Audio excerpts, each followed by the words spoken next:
Siamo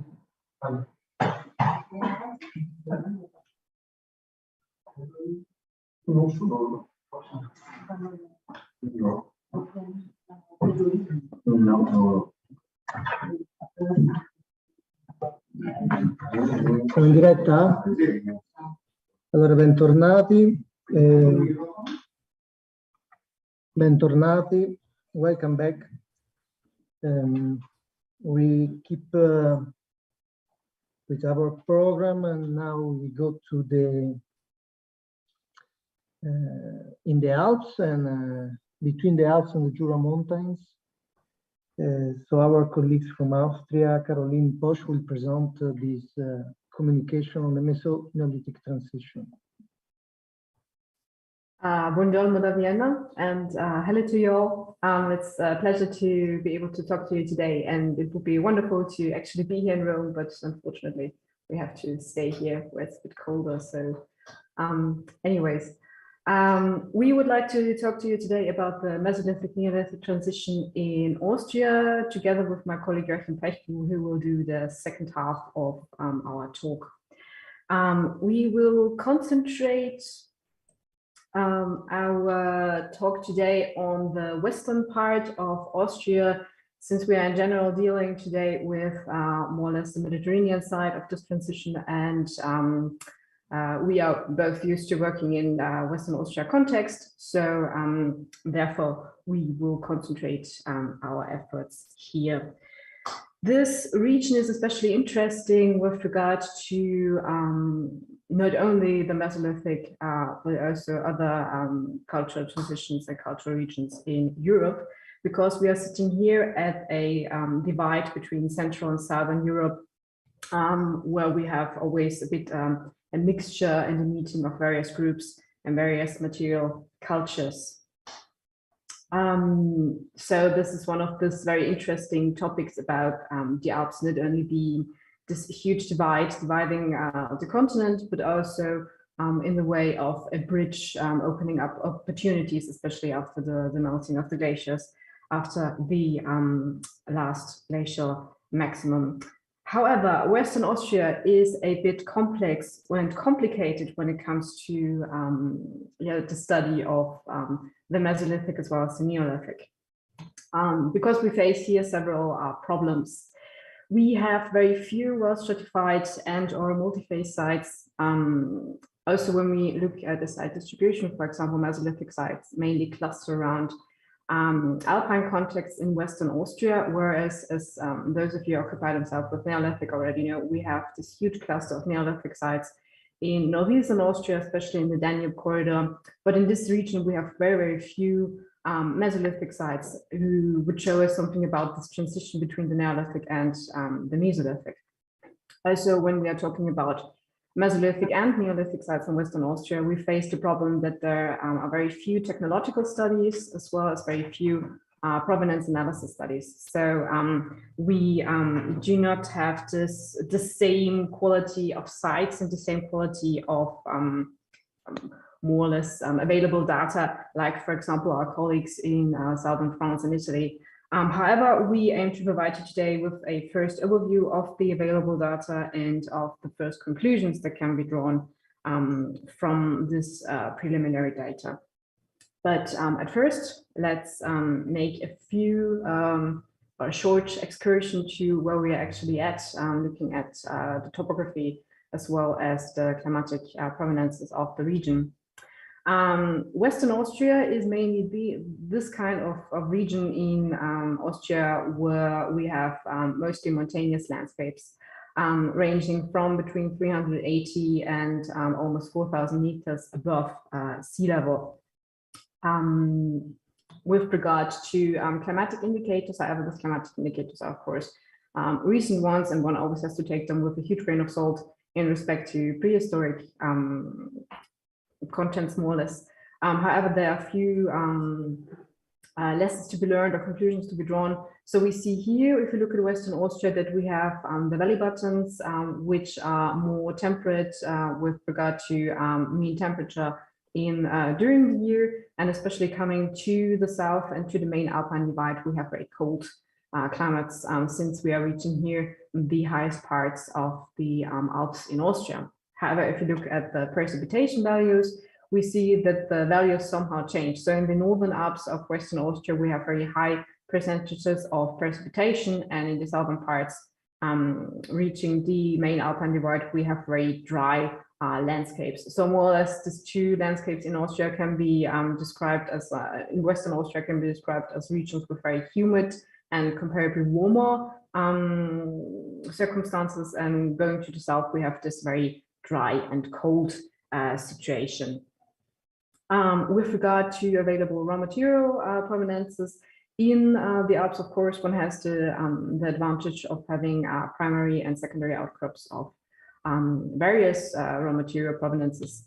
For example, in the northern limestone Alps, of course, we have outcrops of the so-called Ruhpolding formation, where we have chert and Regularian rock. And we know also of a usage of various outcrops of Regularian rock during the Mesolithic and also the Neolithic period, including but not exclusively such sites as Gemsletal, Rothornjoch, Basilalm, Gruberlacke, the Große Weisetal, and the Glasenbach-Klammes by the Steenmauer. Also, which will obviously also be very interesting, of course, in the next talk from our colleagues from Switzerland.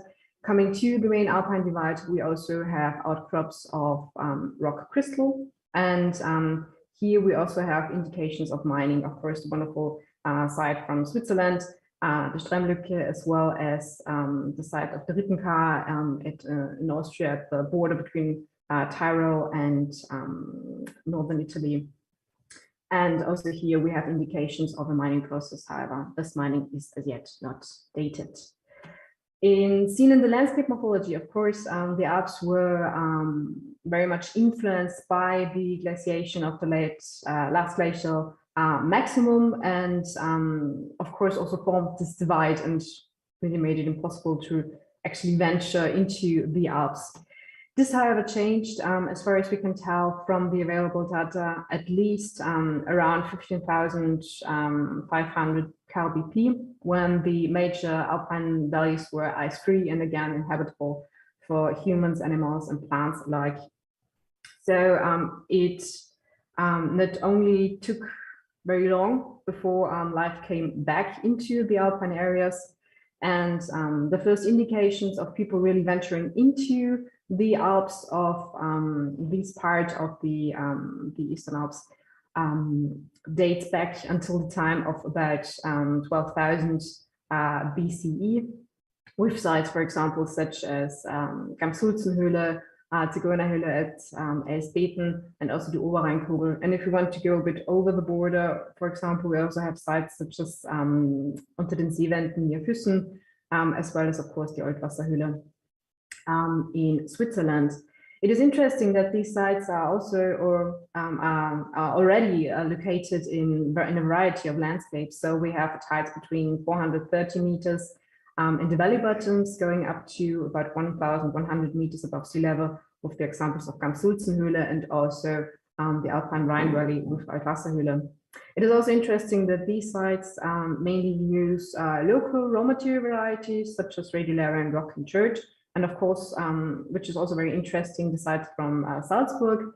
Oberrheinkugel and Zigeunerhöhle both use rock crystals. So we see here again an influx of or an interest of going near the main Alpine divide or using this specific raw material already in the late Paleolithic. However, when one talks about influences or super-regional influences, we have stronger influences as yet can be seen from the north, which can be seen on the one hand by Bavarian church, for example, which have been found in at the Oberrheinkugel in Unken.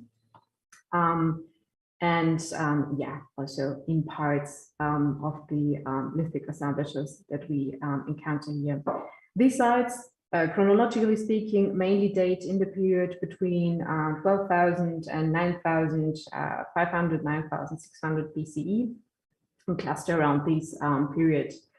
However, the period afterwards is a bit less good, more or less proven or indicated And so the beginning more or less of this occupation of Western Austria during the late Pleistocene and early Holocene is a bit sketchy for us. So when we look generally at Mesolithic sites in the Austrian Alps, and I have to excuse myself with the colleagues from Switzerland because we will also frequently get a bit over the border to Switzerland and mention also a few sites which are located here because they complete the chronological sequence very well. We have about, when we think about Western Austria and the Mesolithic sites that we have available for our question today, there are roughly about 250 sites with lithic inventories that are frequently associated with the Mesolithic. However, when we talk about those sites who can really be associated with the Mesolithic based on microlithic assemblages or based on C14 dates, then we have only 48 dates who can clearly be assigned to the Mesolithic. These sites are mainly located at heights between 380 meters in the valley bottoms and a maximum of 2,400 meters above sea level. They can either be rock shelter sites, for example, the sites Rhine as a true valley bottom site, which are quite rare, and also at higher quantities, for example, at the Hexenfels, the Kranzat with about 2,000 meters above sea level. But we also have this variety of sites, which is more frequent, which are open air sites, mainly also located in subalpine and alpine contexts, and also the sites which would be located in valley bottom circumstances are very rare. So, for example, sites like Esbeten and Rhine are the few exceptions that we actually have here. Of these, as I said, 48 sites assignable to the Mesolithic. Unfortunately, we had to go a bit over the border, so 5 of these sites are actually on the soil of Switzerland. So again, excuse me very much. But again, there are also few sites that can also be in Austria associated with the Mesolithic. So if we take also these sites which are quite over the border and put them all together just for the sake of argument, then we have 21 sites, including 14 sea dates, which can be associated or brought into a very nice chronological order for the Mesolithic. And we have 28 sites containing only microliths that are a bit more tricky to associate with. However, if we take a look at the ensembles which can clearly be dated, the oldest assemblage that comes to mind, or that more or less kicks off the Mesolithic occupation history of Western Austria, is of course here in 17 site Ullerfels, which is an open air site, as you can see here. The site Ullerfels is interesting because it is quite an old site in respect to what one normally encounters in Western Austria with regard to Mesolithic sites. So we have here a pre-boreal site with a very wonderful, very long sequence of available 14C dates. Unfortunately, as yet, it is the oldest and one of the few sites datable actually to the 10th millennium BCE. Afterwards, we have only 2 sites which can be associated both over the border in Switzerland, and only with the second half of the Boreal, we have also sites in Austria which can be attributed to the Mesolithic, including the sites Beilstein, Rheinbalme, and Berg und Lager, which are all dating in the second half of the 9th millennium and the first half of the 8th millennium BC. So we have here very few sites datable to boreal and pre-boreal context, which is quite interesting when we look at the subsequent phases of the Atlantic biozone, where we see a true peak of occupation activity from this period onwards. So we have here a multitude of sites, also some of them are just over the border in Switzerland, who show quite a nice and interestingly also quite a continuous chronological curve of occupation activities of late Mesolithic sites in this portion of the Eastern Alps. Also, what is interesting of the Atlantic with regard to the preceding boreal period, we have here a tree line that is approximately 200 meters higher than we are used to today. So we hear about tree line values between 2,300, 2,300 meters at times. Also, we have a very wet and warm climate and an introduction of dense forestation of the valley bottoms, which also might be brought into consideration when one talks about this late Mesolithic mobility and also late Mesolithic life in these areas.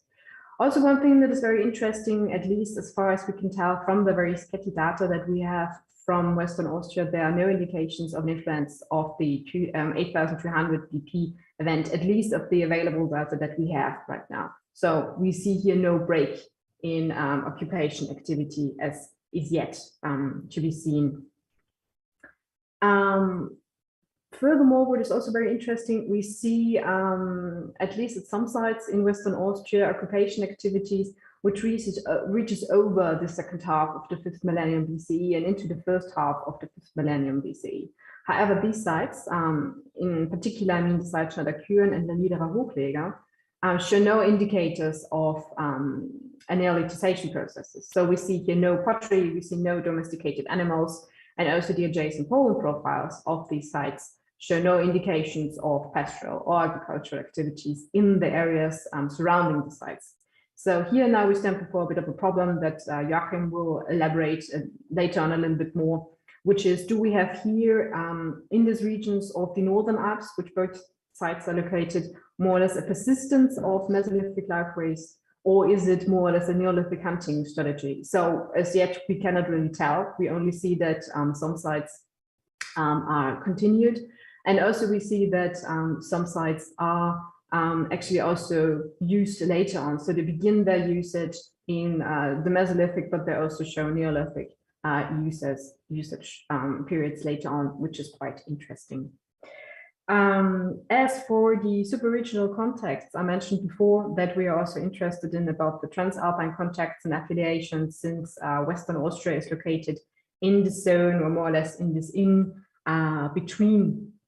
And here also we have sketchy but very interesting first data that we could share with you today.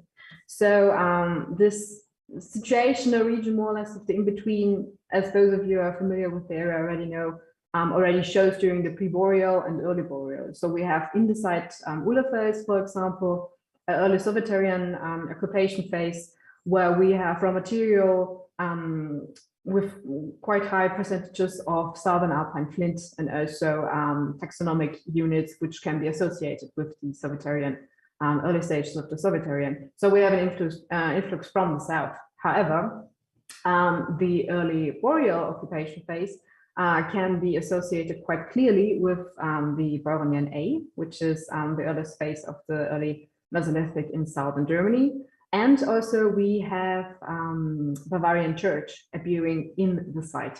So it seems like two groups have came to the site more or less and brought their own material and brought also their own armature, which is quite interesting. If we go on chronologically, also other sites, for example, as the site Eckschwarzwasser in the Kleinwalsertal, can be mentioned in this regard. This site is unfortunately only dated by topological means. However, it seems to be a site which can be associated with the early phase of the Mesolithic period. This site includes a raw material spectrum, including Regularian rock and chert, so local raw material varieties, but it also includes Bavarian chert, and which is very interesting, it also includes very, very small quantities of southern Alpine flint.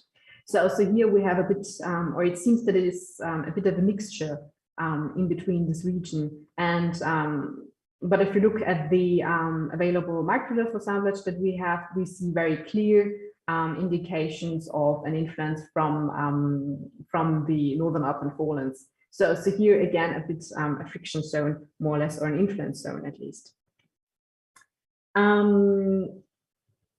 A bit different, there seems to be a bit different in the Atlantic period, so a bit in the periods that succeed the boreal, and this can be very nicely shown at two sites, or more or less the two regions, and also a bit in a super-regional context. One example is the site Kühen, which can be dated at the beginning of the Atlantic biozone. Here we have microlith assemblages, which are attributable to the Borenia Sea, which signifies more or less the end of the early Mesolithic in southern Germany, which lasts here until 6,500, 6,700 BCE.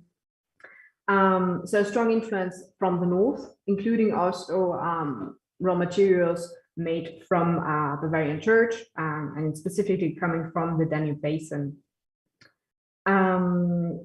However, this can also be seen in other sites in the Northern Alpine context, for example, in the site Maxlan 1 and 2, where you can see here this broad micropoints with the concave base, which is not known in similar contexts south of the main Alpine divide. And also, for example, in the lithic material of the site Hexenfels-Kransato. Looking at also the raw material provisioning, we also see here a very, very strong focus on Northern Alpine chert and Rigillarian rock.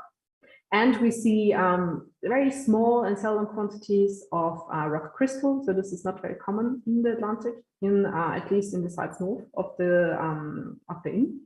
And also very infrequently Bavarian chert, which appears here. So we see here for the Northern Alps a very strong influence coming from the Northern Alps. However, when we go south of the Inn, the situation changes a little bit, and it can be highlighted, for example, by the site Lengenthal Alm 1, which is more or less contemporary with the site of the Schneider-Kühen. So this site is located in Warless, or more proximity to the main Alpine divide than the site Schneider-Kühen. And we see within the site, on the one hand, the usage of Northern Alpine chert and rock, Rigillarian rock. So there are also connections over the Inn. However, we see also strong, if one likes to do, raw material properties coming from the main Alpine divide itself. So we see large numbers of rock crystal and quartz. And we also see Southern Alpine flint within this assemblage. In this assemblage, it's quite a small number, but other sites at the main Alpine divide show higher number of Southern Alpine flint, for example, coming from the Monte Baldo, Monte Licini, and Valdinon. So this can not only be seen at the site in the Lengenthal, but also at further sites in the inner Ötztal Valley, such as, for example, the Rufenthal site and also the site at the Hohlefels. And also coming further to the main Alpine divide itself and to the Passo di Pizza or Piteo. Here also raw material varieties are to large quantities composed of Southern Alpine flint. And also with regard to typology, if you look at the younger sites, Rufenthal and Jochplatz 1, we also see clear influences of the Castelnuoviano coming also into these sites. So the question now arises for us to think, is there maybe a divide, more or less, because we have this very strong influence of Northern Alpine or more or less Bavarian raw material and typological material in the Northern Alps, and vice versa in the context of the Alpine regions next to the Alpine divide. However, we don't know. So it's a bit more or less this first indications that we have and which need to be studied a bit more detailed in the future. However, this possible divide or presumed divide is not exclusive, since we have a late Mesolithic context also quite frequently in Bavaria, Southern Alpine flint, for example, in the sites such as Leda, Gammering, Nebel, and Formency too. So maybe there are certain indications of regions or also of influence zones, but as yet further studies are dearly needed to get a clearer picture of what is actually happening in the late Mesolithic in these regions, in the region. So to sum up a bit the Mesolithic part of this talk, we see in Western Austria that we have occupation activity from 12,000 BCE onwards at least. We have few sites during the late glacial and pre-boreal period, and a slight rise in occupation activity from 8,000 BCE onwards, as well as a true Mesolithic peak within the 7th millennium BCE, without any indications of the 8,200 BP event to it here. Also, we see a persistent usage of several sites from the Mesolithic to the Neolithic, or at least a continuous usage, if not a persistent, then certainly a continuous usage of the sites and regions. And also we see in the Mesolithic, and especially in the late Mesolithic, transalpine connections of southern Alpine flint appearing in Bavaria. And with this closing sentence, I hand over to my colleague in Innsbruck, or from Bavaria, more or less. It's a rough handover. I hand over to Joachim. Thank you. Thank you.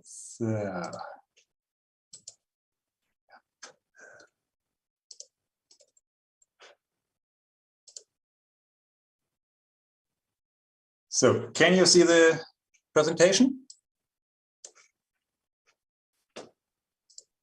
Yes, we see what you have to share. So, now to something completely different. In the north and in the east of the Alps, Neolithic culture starts with the linear pottery culture.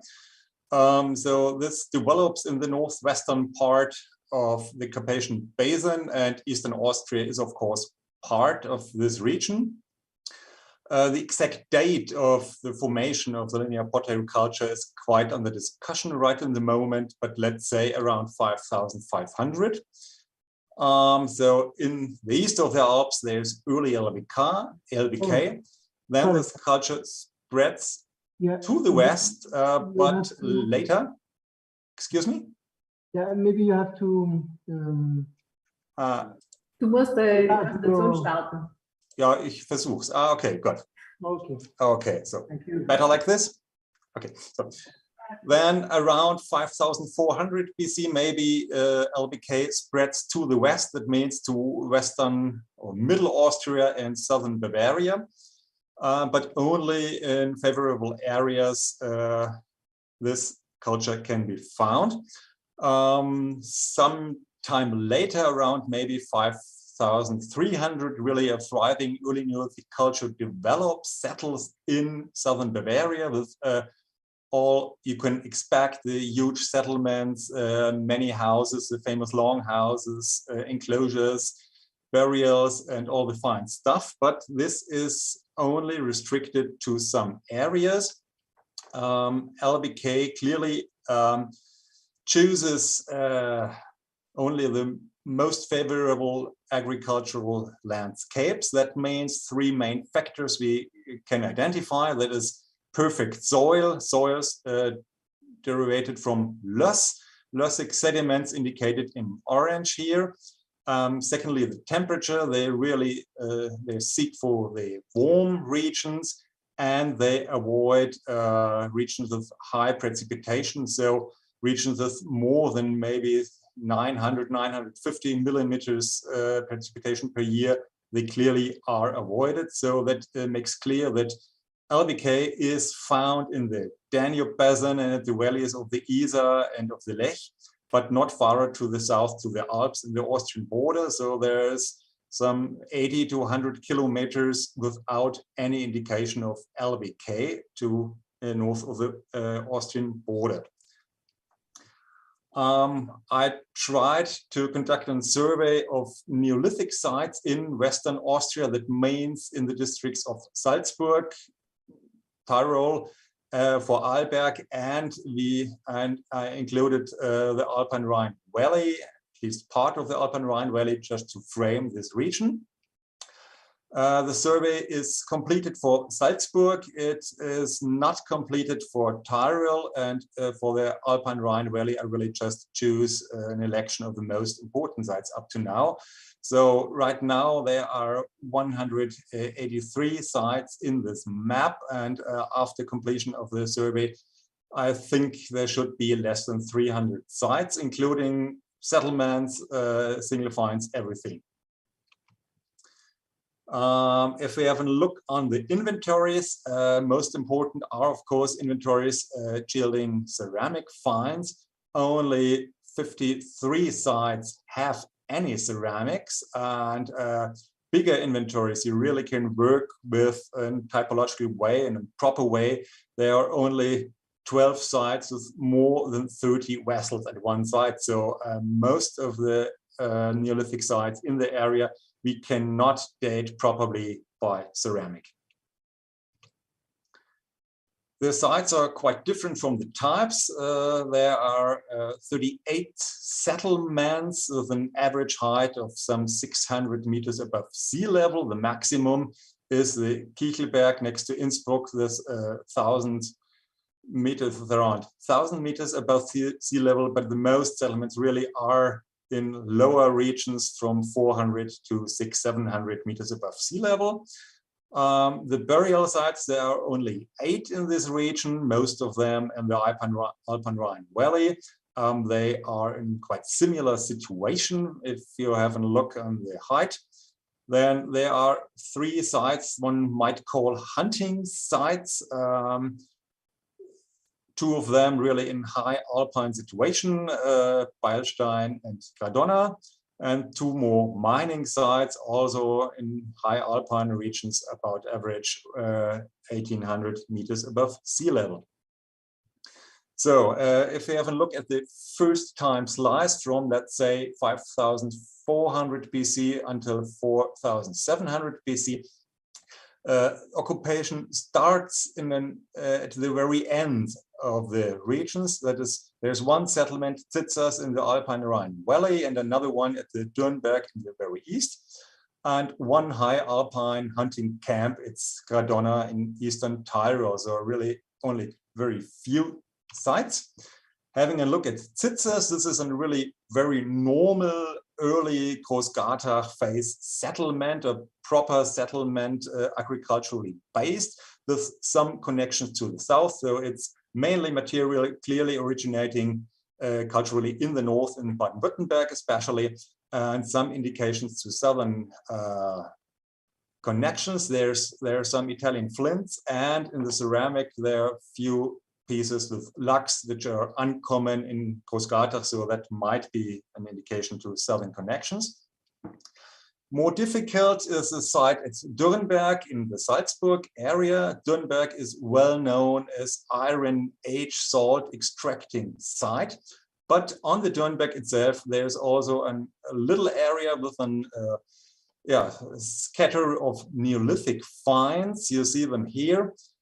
So some lithics, much of it is tabular flint from Bavaria, one obsidian nucleus from Slovakia, and stone axes of the typical type, and a few shards, and one of them is very important because this is clearly stroke pottery culture, so we can date the site more or less, and it seems to be kind of a settlement. So if you have a look at the inventory, ceramics, flints, axes, everything is there.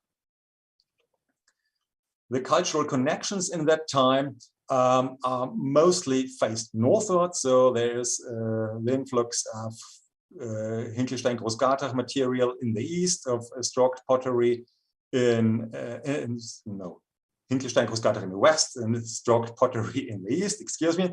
And some southern influences, most important maybe, this shirt that might be attributed to Gaban or early Vasia Bocca Quadrata culture from Ampas next Innsbruck, and a little inventory of shirts in Gradona, and hunting site that also seem to be of Italian origin. The next time slice until 4,400, the picture doesn't really change. There are few settlements in the extreme west and in the extreme east, and nothing in the middle. And still the connections mainly are to the north. So we have ceramic style Rossen and Lingiel can be found, and some southern influences, mostly flints. The third time slice until 3,800 changes the picture. There is a clear intensification of the settlement as well in the Alpine Rhine Valley as in the Salzburg region, and there are the first settlements in northern Tyrol, 2 of them, and some sites that might be identified as hunting and herding sites. Again, strong northern connections, so they have stylistic stylistic connections to Epirössen, Michelsberg, Münchshofen, Pauling, and Schussenried in the settlements and the ceramics. Most important is that for the first time a local ceramic style develops in the region. It is the Lutzengürtel style in the Alpine Rhine Valley, and as southern imports, maybe some Weisse-Epoca Quadrada elements in the settlements in Tyrol, but not in Salzburg. The last time slice that makes clear there is a more or less continuous settlement in the Alpine Rhine Valley. In the Salzburg area, it's different. There's a temporary settlement only, and the northern Tyrol settlement is very sporadic.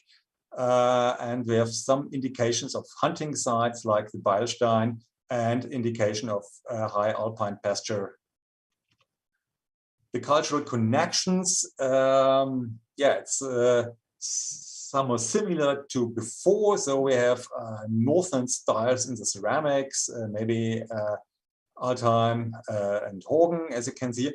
But especially in Tyrol, you'll find strong southern influences, especially in the only burial site of this region in Kappons Ost, where we have Columbella rustica and little stone beads.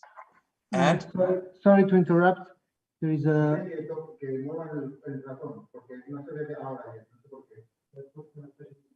a little technical problem. I don't know why. Okay. Can you, because in the streaming now the image, the streaming is very fuzzy.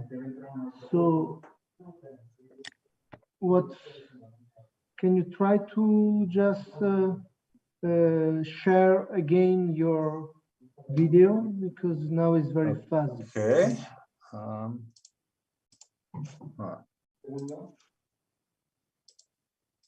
Oh no. I'm gone.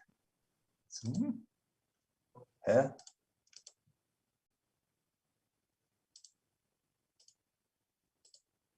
Okay, now it's better. Yeah.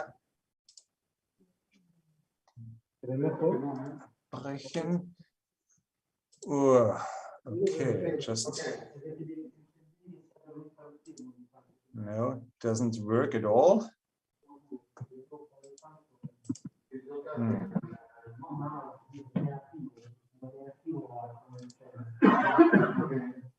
Okay, so I try to re-enter again. Now it seems to work. So if you, it works.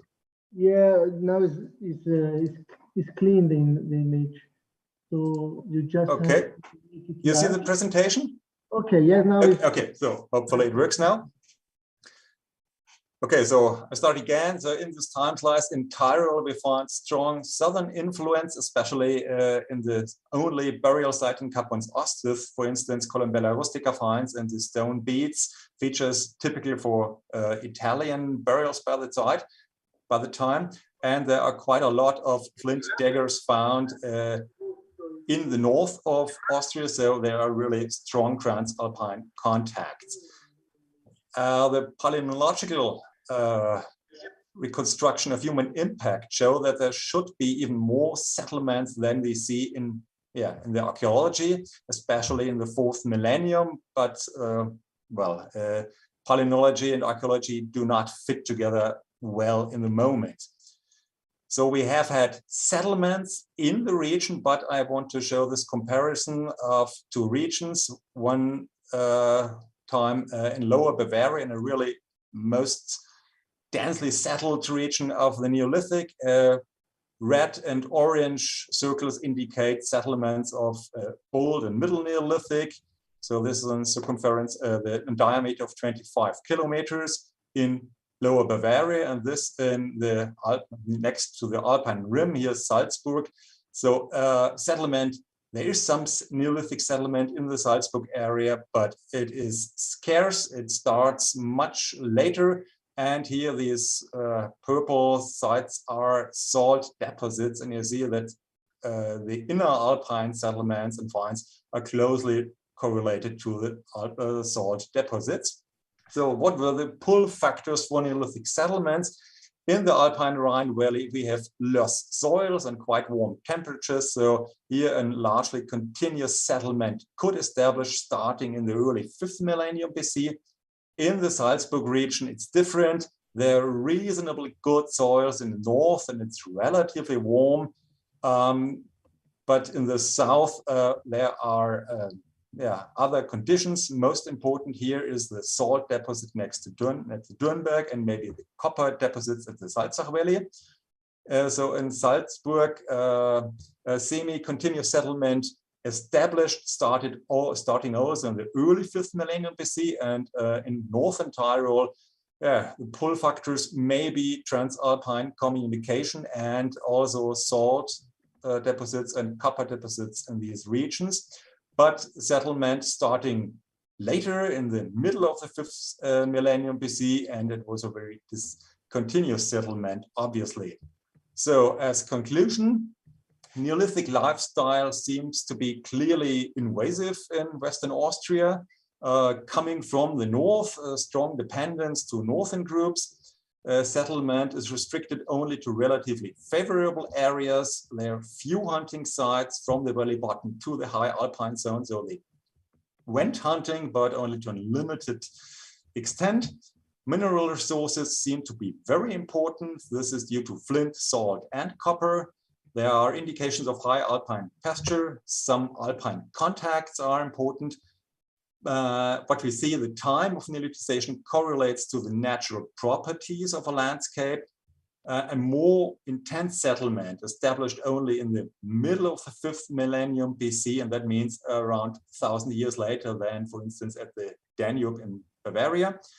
And the contacts to local Mesolithic groups, or the importance of local Mesolithic groups for the process of neolithization, well, we cannot decide what has happened by now. We must continue our research, and so we would like to thank you for your patience.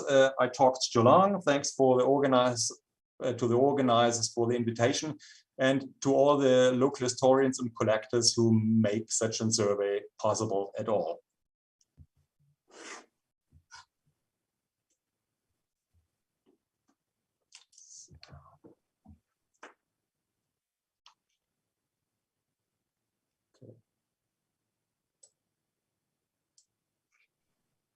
Thank you so much. Thank you.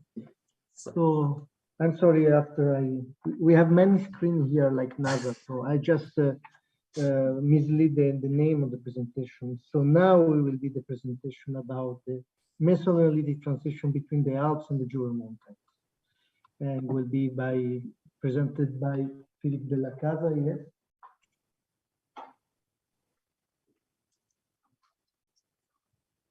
Let's try this one.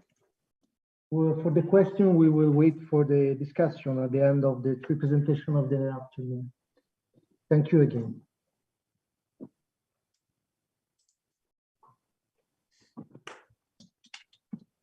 Thank you, Niccolò.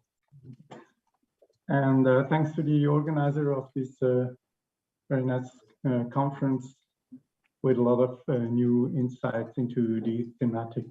So I'm talking here on behalf of a larger group of researchers from Switzerland, as you can see on the first slide. And I really mostly coordinated the whole work, but I'm not a specialist of all the topics that I will address.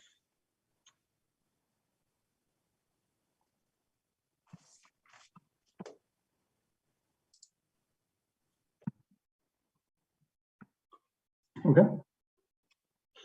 How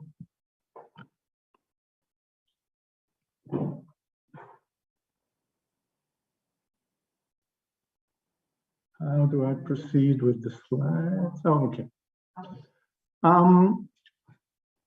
Switzerland is a very diverse country and landscape, so we really had to differentiate between the various environments in order to address the question. There is no way you could have an overall description of the situation between 6,000 and 4,500 calBC in Switzerland. We choose this time window because we really wanted to concentrate on the transition phase.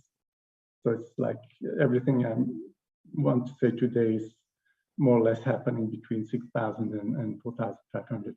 And you see the various regions. Starting to the west, we have the Western Swiss Plateau, we have the Jura Mountains, which are an individual landscape. We have the Swiss Rhone Valley in Valais.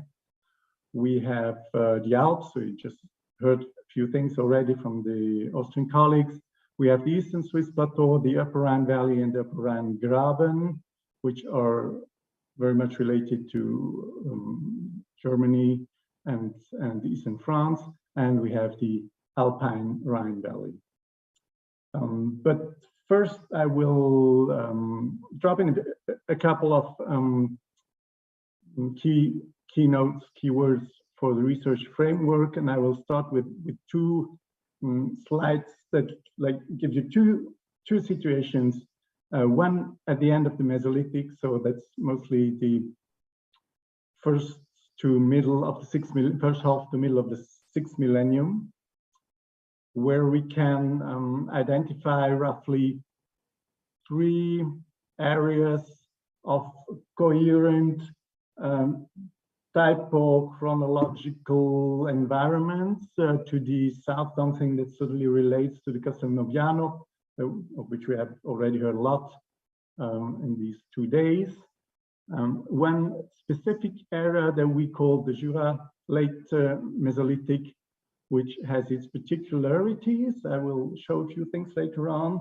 And then some areas with a late Mesolithic with trapezies that somehow do not fit into any of the traditional groupings that are being used for the Mesolithic.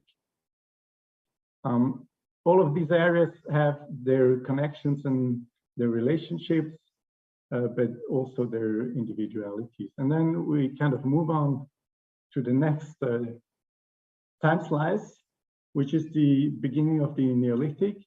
And then you see that some of the picture changes, but some remains. One interesting point certainly is that in Switzerland, it's probably the closest encounter between LBK and early North Italian Fiorano style Neolithic that you can find anywhere in Europe, but they still don't touch. In between, we have the Alpine Rhine Valley Grisons Neolithic, but it only pertains to the later part of this time slice, so from like maximum 4.8, 4.7. And we have early Neolithic of the Valais, which is similar to the Italian, North Italian Neolithic, but maybe also a little bit different. And then we quite obviously have some persistence of final Mesolithic situations in, among others, in the Jura and also in the Western Swiss Plateau.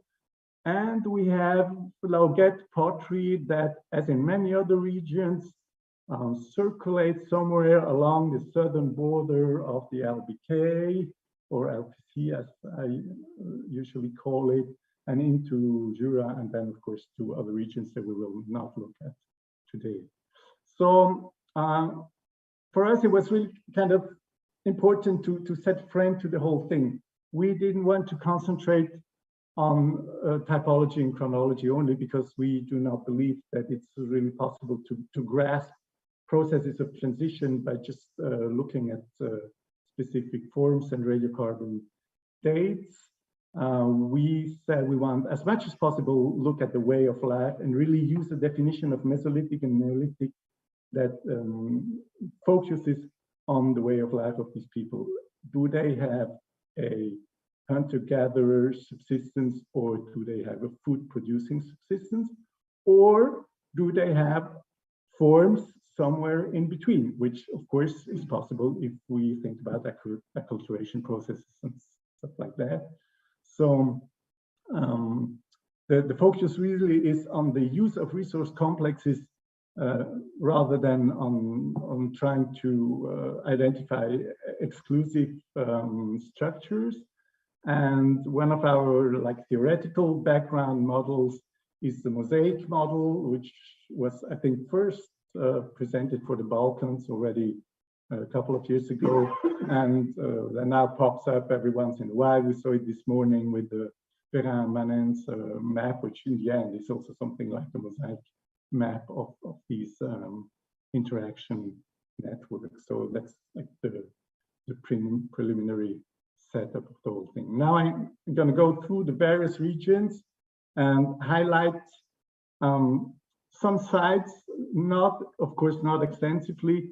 We really try to choose the most propitious sites for each region that maybe have or offer the best opportunity to get to the heart of the problems, starting in the west, where in particular in the Fribourg pre-Alps, but also in the region between the Greater Lakes, we have quite a few Mesolithic sites. They date around 6,000 BC calibrated radiocarbon years. And there are discoveries of a pre-Alpine region survey. So it was intentional survey in that area. So that's probably the reason why there are more sites in this area than in many other areas of Switzerland. We have traffic routes with the use of various silicious raw materials, both from the Jura area and from the local pre-Alpine area. And we have a late to find Mesolithic lithic industry characterized in particular, as you see on the slides, by trapezes and notched bladelets of Montbani type or related types. Typical situations for this would be, for example, Arc-en-Ciel-La Souche. I will concentrate on it on the next slide. And then there are some sites such as Villeneuve-la-Baume that have later radiocarbon dates. You see, end of 6th millennium, early 5th millennium. It's not always obvious to elucidate the situation. There's not much material usually associated with these sites, and sometimes there is, such as in Chavannes-le-Chêne, there is uncharacteristic pottery. So we have first, when I say uncharacteristic, it means it's not Laudate, and it does not belong to any of the middle Neolithic or early Neolithic complexes that are known. So it's undiagnostic because for the moment it cannot be related, but it's there. So there is some early appearance of a pottery in some of these situations way before the classical central Swiss ceramic complex, starting with Saint-Yves and then Cortaillon. And often there's only charcoal, and charcoal has the advantage to be dated, but it also has the disadvantage, and then you have date, but if you don't really know what it relates to, you have sometimes more problems than you had before. Arc-en-Ciel-La Souche makes a difference because the rock shelter has a nice stratigraphy, well clarified. It's a modern excavation with everything that you want, from flotation to wet seeding to blah, blah, blah. And it really shows a sequence of later Mesolithic strata with all typical elements of the region in the lithic industry, scrapers and notch bladelets, and classical trapezes, and also these flechette type, these asymmetrical points that are very characteristic for the two latest horizons that here are of interest, which are the entities or assemblages number 3 and number 2. And as you can see, the radiocarbon dates are clearly younger. They reach into the 5th millennium, but nothing in the site indicates a Neolithic presence. Not except for very few but isolated items in the material culture, and certainly not in the biological rest. So there is no cereals, no domesticated. So we have here a Mesolithic, a late Mesolithic environment that clearly reaches into the 5th millennium, maybe until 4,800, 4,700. So that kind of makes it very interesting as a situation for the topic that we are looking at. We move north to the Jura Mountains. The situation is a little bit different. First of all, of course, the environment changes. We move into these calc plateaus and ridges of the Jura. We have many sites. Only the most important are mapped here, but many of them are from older excavations. So we have the problems that we saw yesterday and today with these in-situ stratigraphies. But nevertheless, they offer the possibility to define something as a special, specific Jura final Mesolithic, with in particular these small triangular points. In French, are called fléchettes à base concave, so small arrowheads with concave base that you see on the image, and some, most famously Bavant, but it's not on the map because it's in France, have Lauguette pottery in this area. Lauguette pottery as what we would call Mesolithic environment, because again there is no traces of like Neolithic way of life except for pottery, which is maybe not the best indicator of the Neolithic sensu stricto.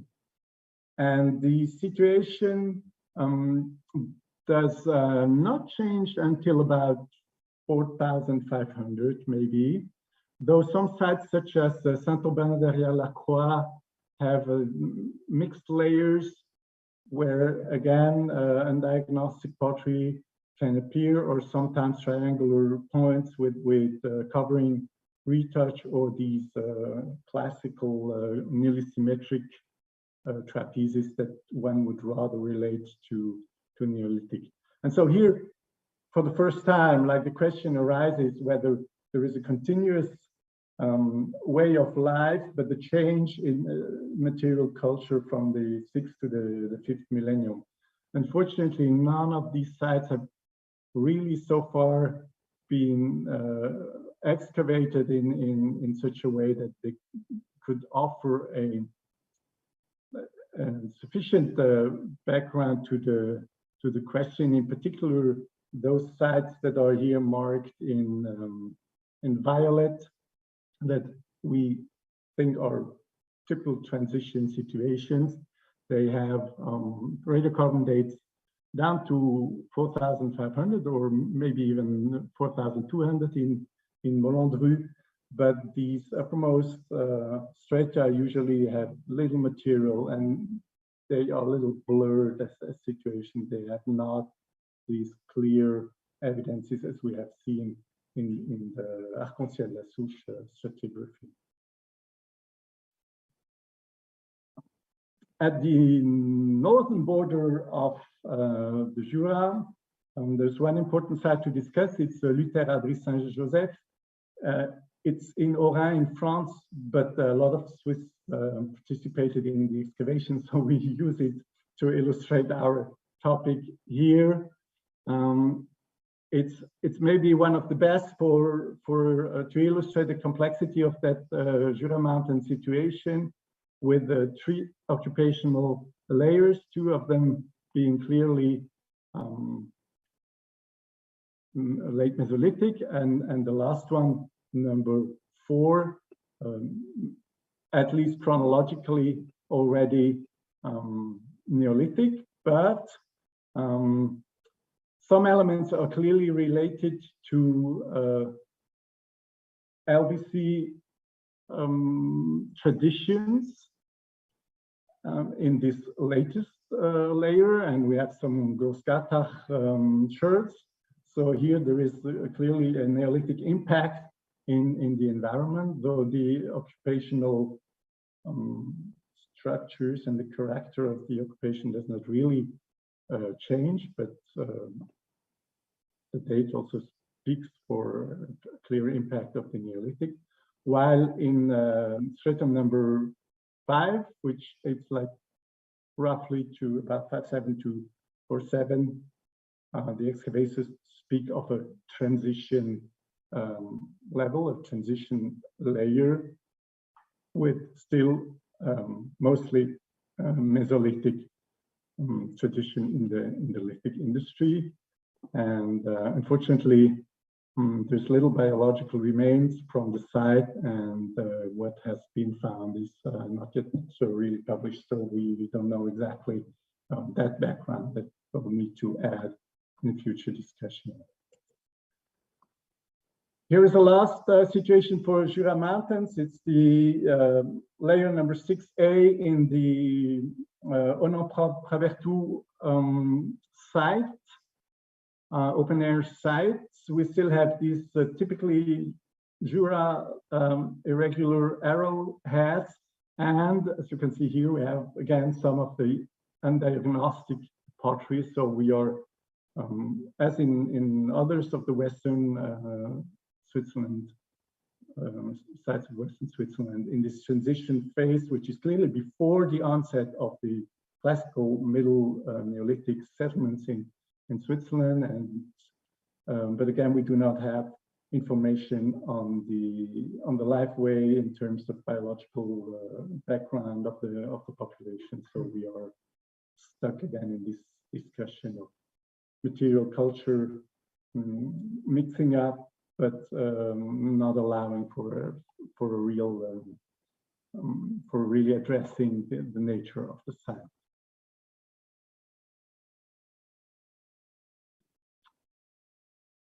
If we move from Jura up to the Upper Rhine Graben, the story changes. Okay, we are at the southern end of the linear band complex distribution. We have sites, LK sites from 4,300, 5,300, 5,200 onwards, and they clearly relate to southern Germany and eastern France LBC sites. Some are cited here, Mulhouse, for example, with radiocarbon dates around 5,100. And then we have few Mesolithic sites, the one important one, which is Ensisheim. And as you can see here, Ensisheim has two distinct occupations. It's an open air site. It has a clearly later Mesolithic occupation with what we find elsewhere in the Jura area, triangular points, also raw materials, mostly from Jura, symmetric pieces. Some Lauget ceramic sherds, but it's not quite clear exactly where they belong to. And then we have some structures, 3 structures that are well dated, 5,200 to 4,800. So coeval or even younger as the linear band complex sites. But important thing here is the material culture of these structures is totally Mesolithic. So in Ensisheim, for the first time, at least in this region, we have the situation of a Mesolithic site, which is obviously abandoned when the Neolithic people move in with their different way of life and with their settlements. And after this first phase of presence, there is a gap in the LBC sequence, which had been noted by the colleagues from Alsace already a couple of years ago. And this Ensisheim second phase exactly like fits into that gap. And it's something like the Mesolithic people are coming back to the Upper Rhine Graben, in where there was a first agricultural settlement.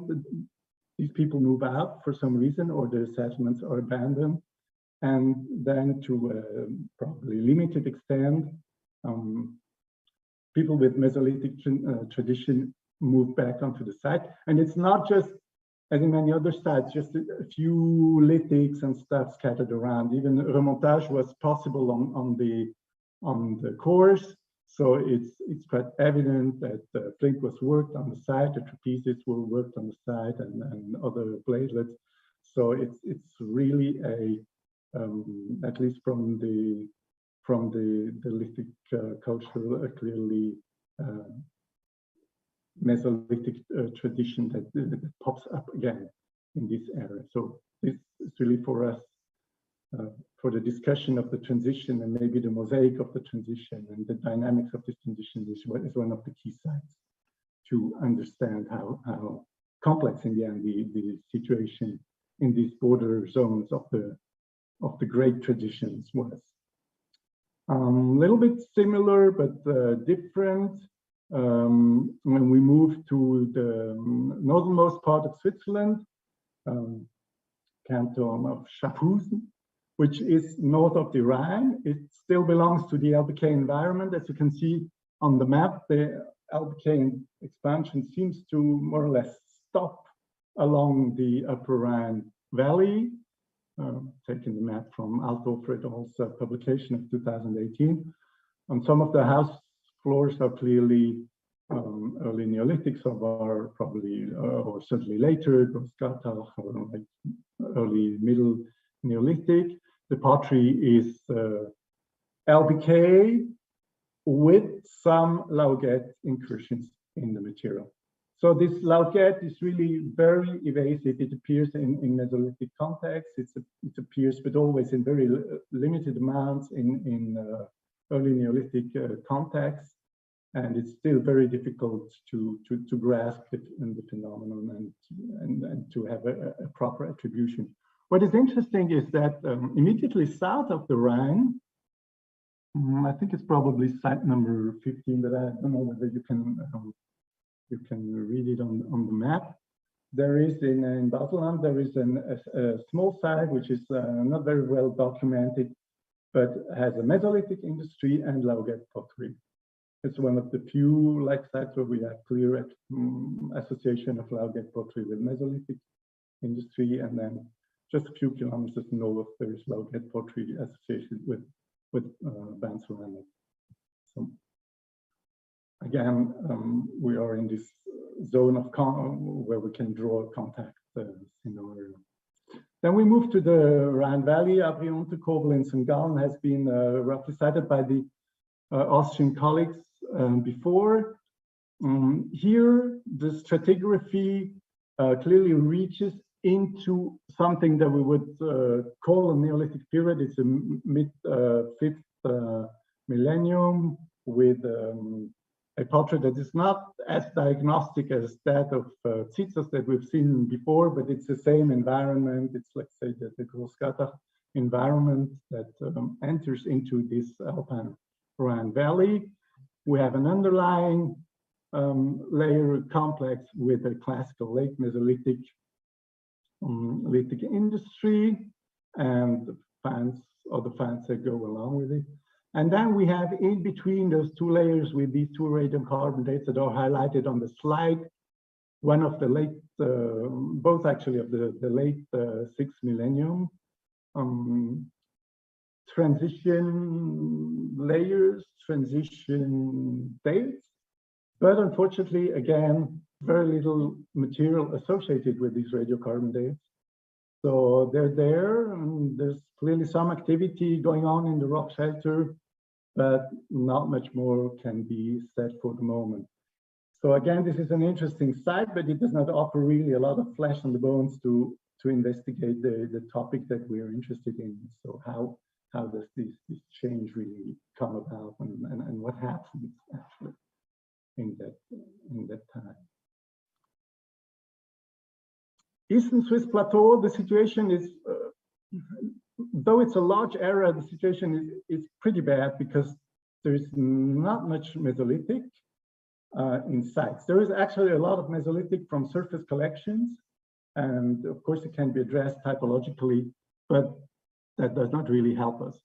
We clearly have some trapezes with RIP retouche inverse plat that are similar to the Western Plateau, so maybe this more flatland area of Switzerland is somehow collected. We have some elements such as little arrowheads, asymmetrical arrowheads that have links to the Jura Mountains. We have bone industry, in particular harpoons, that are similar to sites further west. But altogether, the situation is not really satisfactory. There's almost no data. Actually, there's no data from the 5th millennium. And this is a problem because we are in the zone where the first real Neolithic settlements of the Swiss plateau emerge. The full Neolithic of the second half of the 5th millennium, Egolswil III, and the subsequent Portayo lakeshore and wetland settlements.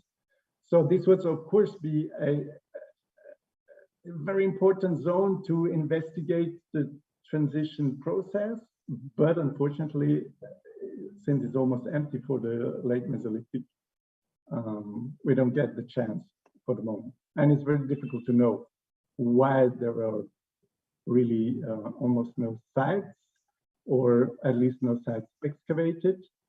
And then there is another problem that pops up, which I will briefly cite here. I have no illustration for it, but palynological cores have been taken in many regions of the central and eastern Swiss plateau, and they tend to show like first appearances of cereal pollen in the 6th millennium. So some of our colleagues have postulated an early Neolithic, a pre-Neolithicum, an early Neolithic for the 6th millennium, with occasional agriculture still in a late Mesolithic environment, something like that. But it's very difficult to relate like these sites with typical microliths to palynological data, which are quite scant. So we as a group do not really agree with that definition of an early aceramic, whatever Neolithic. Because there's no real archaeological evidence for that. But the presence of cereal pollen in some of the off-site situations, the whole off-site situation, is striking and certainly will come back in the debate in the next years. Slowly moving towards the Alps, the Swiss Rhone Valley, which is basically the Valais. There's another zone where it would have been nice to investigate the transition, but here the situation is like just the other way around. We have almost no Mesolithic at all in the valley bottom after 6,000.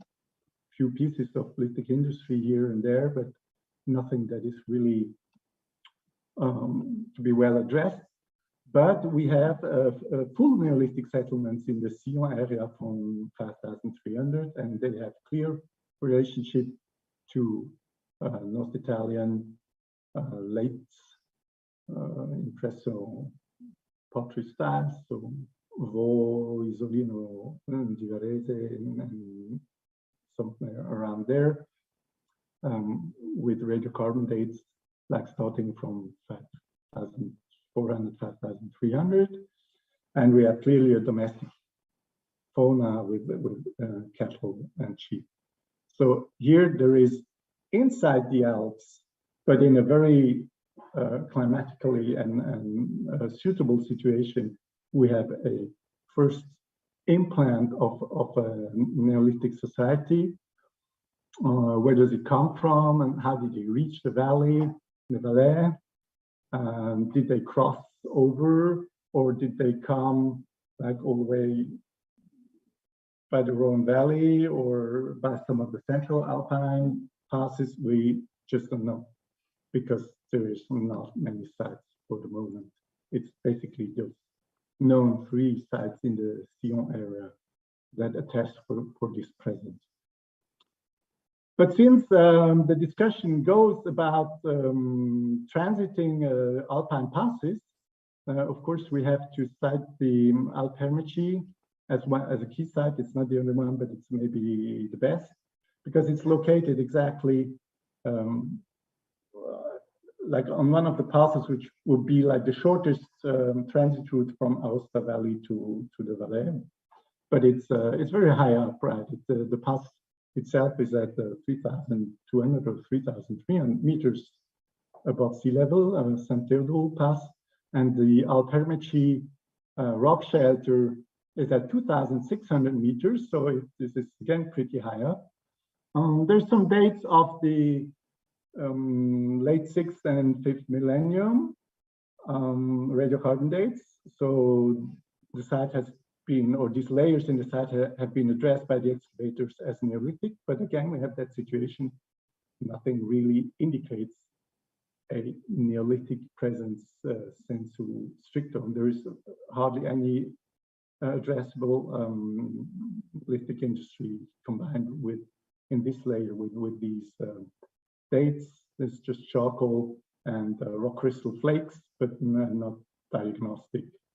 So, okay, possibly it's really part of a transition movement, a very, maybe a one-time or few times transition movements, we don't know exactly. Cornelissen and Reitmeier have published a review article of the Mesolithic in the central and eastern Alps of Switzerland, so I'm not going to go into too many details here, just again with a few key sites that are located in the central Alpine area, so the Gotthard Massif, and in the southeastern and northeastern parts of Grisons, and starting with Andermatt Hospital Moos, which is a site in on the northern slope of St. Gotthard Pass. Rock crystal industry, a rich rock crystal industry, some elements that are believed to be diagnostic, such as these trapezies. So this will fit with the late Mesolithic occupation. Unfortunately, all the radiocarbon dates from the hearts in this site are Bronze Age. So, are we just lacking Mesolithic charcoal, or do we have a long tradition of rock crystal use in these areas that has also been attested in other sites where we have an association of rock crystal flakes and bladelets with copper and Bronze Age dates? We don't know. But a few dates belong to the time period 5,000 to 4,500, and when you see here in the image, it's the Abri in Valochai in the Silvretta region, and that's an interesting site because it has radiocarbon date of the mid-5th millennium, and it has fauna, and it's entirely wild animals. So, is this a quite early Neolithic hunting site? So did these Neolithic people pick up the hunting to the upland hunting tradition, or is it rather a very late Mesolithic hunting site, one that is in the 5th millennium, so also in a long tradition of the use of the Alpine zones by Mesolithic people? Unfortunately, most of the other sites that have been found and dated during the Silvretta project initiated by Thomas Reitmeier when he was still at my university, they have no fauna lists. So we're again struck with the problem of having only radiocarbon dates and some lithic industry, but nothing more. South of the Alps, 2 sites that need to be presented. One is actually well done because it's an excavation of the 1970s. It's the site of Mesolithic-Neolithic. It's in the valley bottom of the Mesolcina, just south of San Bernardino Pass.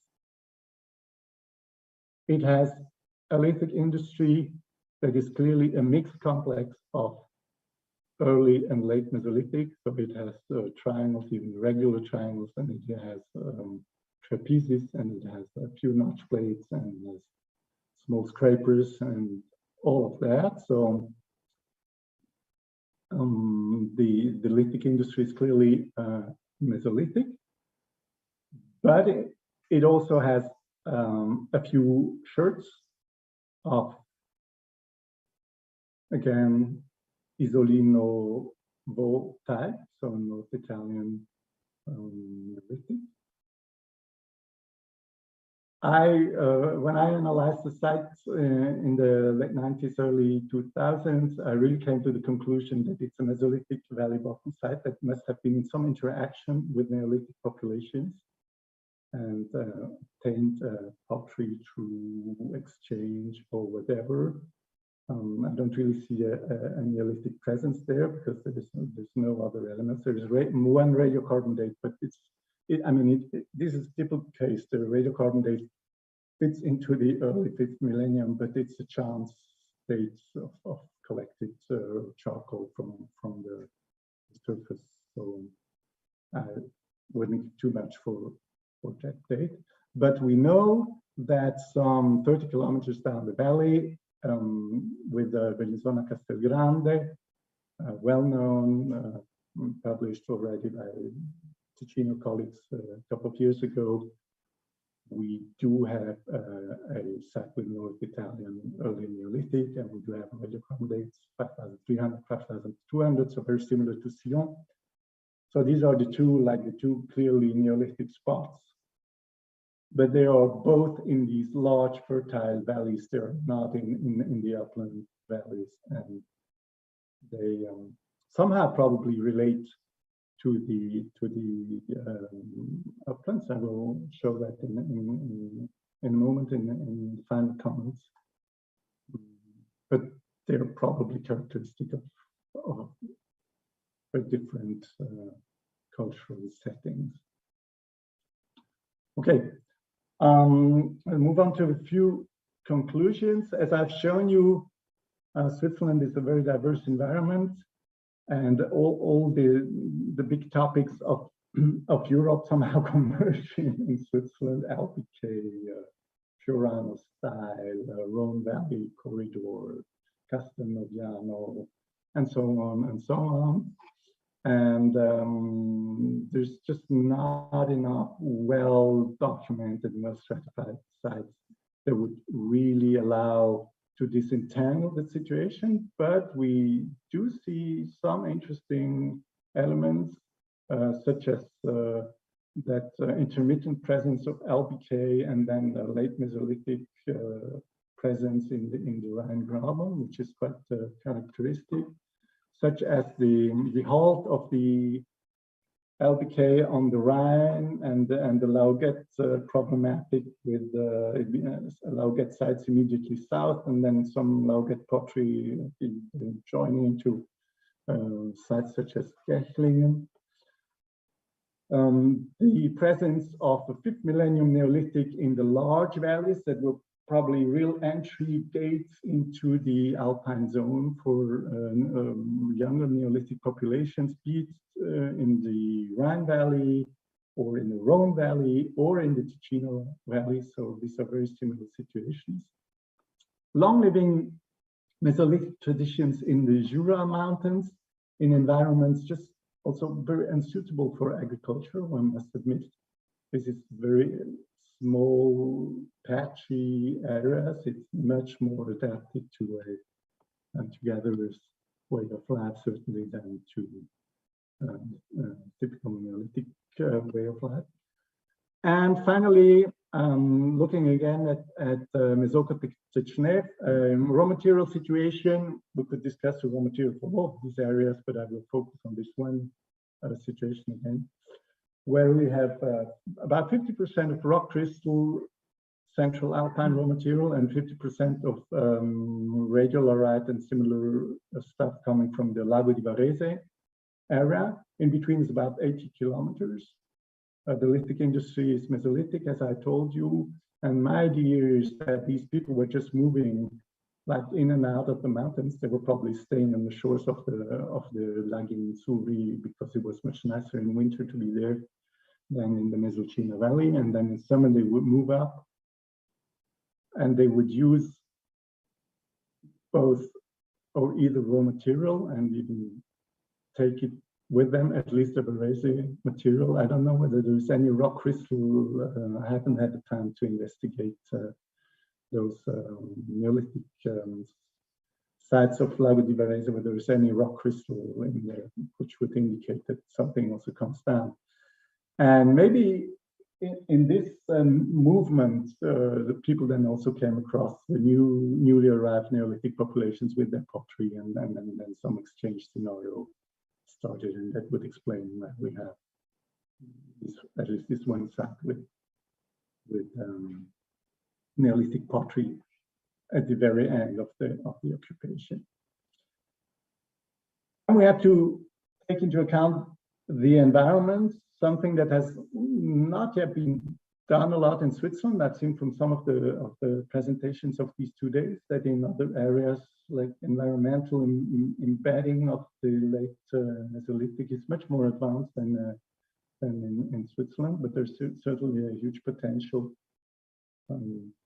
to try and not only look at the sites and the chronology and then the material culture and all that, but also in their general setting and maybe also the possibilities of contacts. In the Alpine valleys, it's pretty easy because you have these pass routes and there's only a few of them. But in other areas, such as the marshy areas of central Switzerland or the many ridges of the Jura mountains, of course, there's a lot of possibilities for exchange and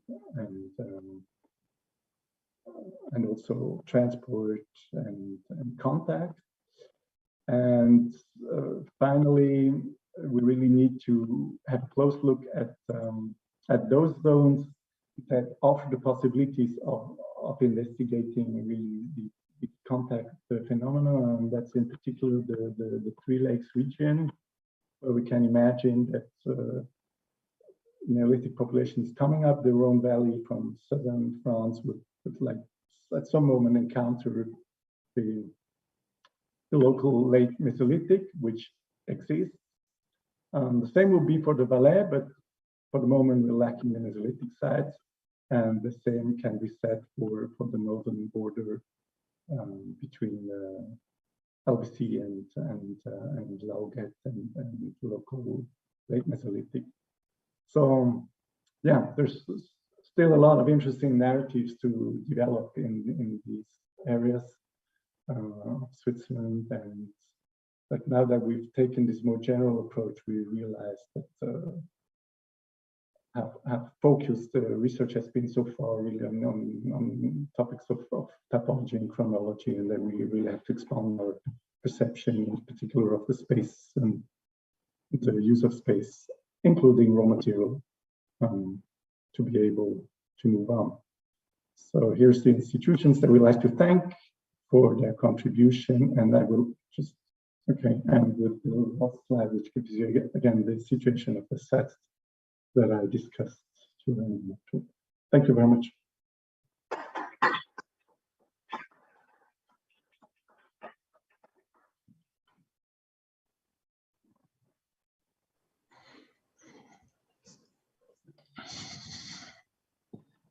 Thank you very much, Philippe.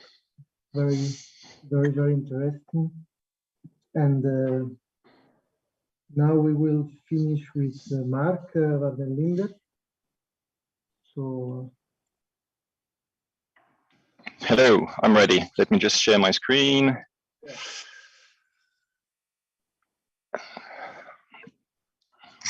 There you are. I think that hopefully you can see this clearly. All right, so I've taken the, first of all, good evening or good afternoon, depending upon exactly where you are.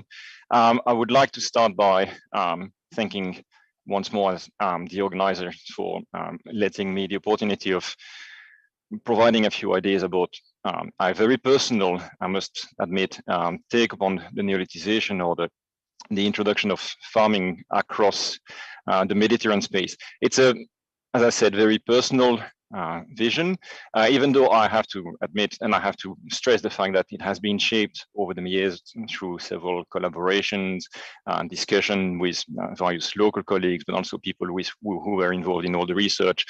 And you will see the names of a few people popping here and there under the form of references. And the other thing I have done is I've taken the liberty to slightly change the title.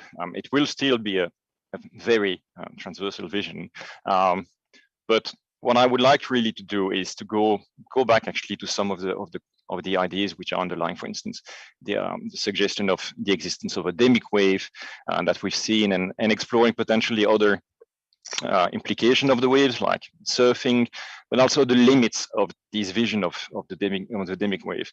And what I really want to stress is that we've seen a lot of outstanding archaeology and a lot of outstanding regional research. And what I'm trying here to do, and I apologize, you will probably see things that we've already seen with a very personal take perhaps, but what I would really like to try to see is how much we can articulate, or to what extent we can articulate different scales. Because indeed, there's probably potentially too much emphasis that has been put on the far too big picture. And what you have here is just a very quick, slightly hastily done interpolation of the C14 record. And that kind of vision of, okay, we can summarize the entire spread of the Neolithic in the Mediterranean or beyond with this sort of very big picture. And I plead guilty for having committed a few publications along those lines. The other way around, I think that most of us are also comfortable, or far more comfortable, with the local scale. You know, the sites that we excavate, the region or the micro region where we are comfortable. And I've just illustrated that, for instance, with the area of Montenegro, where I have been active over the past few years. And I will not show actually anything related to that, because I really want to try to, even though I'm going to focus on articulating these scales, I will remain probably a little bit too close to the big picture for the taste of some people. Articulating these two scales is really something which is, I think we all agree, essential, but also extremely hard. And unfortunately, it does lead to quite a lot of tension in the literature. And I've highlighted this particular recent dialogue. So it stems from comment by Ammerman to a paper by Claire Manen, and then a very, very good reply by Manen and colleagues. And yes, it does have a sort of bitter tone in some of the things that Ammerman is trying to say. And I think the comment is extremely good, but this is probably representative of some of the tension, which sometimes is explicit, sometimes far more often is implicit between the big picture and the regional scale, and how are they actually totally incompatible, or can we try in a way or another to see what contributes to what, and how we can try to come with something which is potentially a little bit more transversal or a little bit more synthetic. So that's the sort of challenge. That's the way I've read the challenge that I was being given by the organizer when they asked me to do something transversal. It's also really important, at least in my opinion, that the big picture ought not and is not an answer. I think that the big picture, and what you have here, is something which is now a little bit dated, which was the product of a paper done with my colleague Fabio Silva on one of those interpolation and statistical crunching of a large scale data set. And you have the classical vision of the wave progressing at a very uneven pace. It's important to know that we've moved on quite a lot from the original Ammerman and Cavalli-Sforza vision from that point of view, but still the wave progressing across Europe. And I think that this is not an answer. It's a framework. It's a model in the sense of not an explanation, but a hypothesis generating machine, something that throw a different light upon things that may not necessarily make sense otherwise. And I really think that part of the debates and those non-productive debates that we see in the literature stems first and foremost for a lack of understanding of what is a model. A model is not an explanation. It is often sold as an explanation because sometimes it is the best way to get publication in a high-profile journal or publication which will then push forward someone's personal agenda or promotion. But models are just framework. They are by no means explanation. So what is the model for? And I think that in order to try to understand what we are trying to make a model for, we just need to go back to where the problem starts from, which is actually the vision of what is domestication. And this is a map taken from a paper published by Dorian Fuller and other colleagues a few years ago now. That shows something that I think now is becoming more and more clear, which is that the domestication per se in the area of origin is not a process that is occurring at a point. It is actually occurring within a landscape across a region at several points. This is something which is very evident when you're mapping the earliest occurrence of crops, or as we will see later, and the same for animal domesticates. But, and here I'm really following some of the more recent things that have been published, for instance, by Dorian Fuller or by Robin Alvey, the profound implication of the fact that we're not talking of a punctual episode of domestication, but really something that has a strong spatial structure have not necessarily been entirely understood yet. Another thing which is also very evident is the fact that domestication is not a process that is happening at a point. It is also a process which is unfolding upon a very, very, very long time scale. And here, looking, for instance, at the grain size increased or non-shattering rashes, which are really genetic traits that will mark the definition of what is a domesticate. If we consider it from a plant point of view, it's a process that is unfolding upon 3,000 or 4,000 years. And really, when it comes to the Near East, it is only fully fulfilled in a very narrow sense by late 8,000, 7,500 BC. And these two elements, this is a process that is unfolding through space and through a long time, do lead to a very different vision of the domestication process overall. So the red line at the bottom, the wiggly line, is an idealized representation of what would be the domestication in terms of, for instance, presence of alleles, or a very genetic definition of when really a plant or an animal becomes fully domesticated. And the fact that it's unfolding upon a long time and then has this really steep change at the later stage involves that first implication that we're not looking at something that has a single causation. It has several causation. The other implication is that it's a long process where agriculture per se is really the final outcome. And if we think in those terms about the implication for dispersal, what we really are looking at is this very last facet of this protracted process. This agriculture, when you have fully domesticated plants or animals, which are then in a position where you can actually start to see the expansion in diversified ecozones. And I know it may sound obvious, but because of this slightly alternative vision of domestication, what we are looking at is a dispersal event which is really, really closely related through time to the end of the domestication process. And that, by contrast, short duration is something that we should keep in mind because it's going to ask us several specific questions.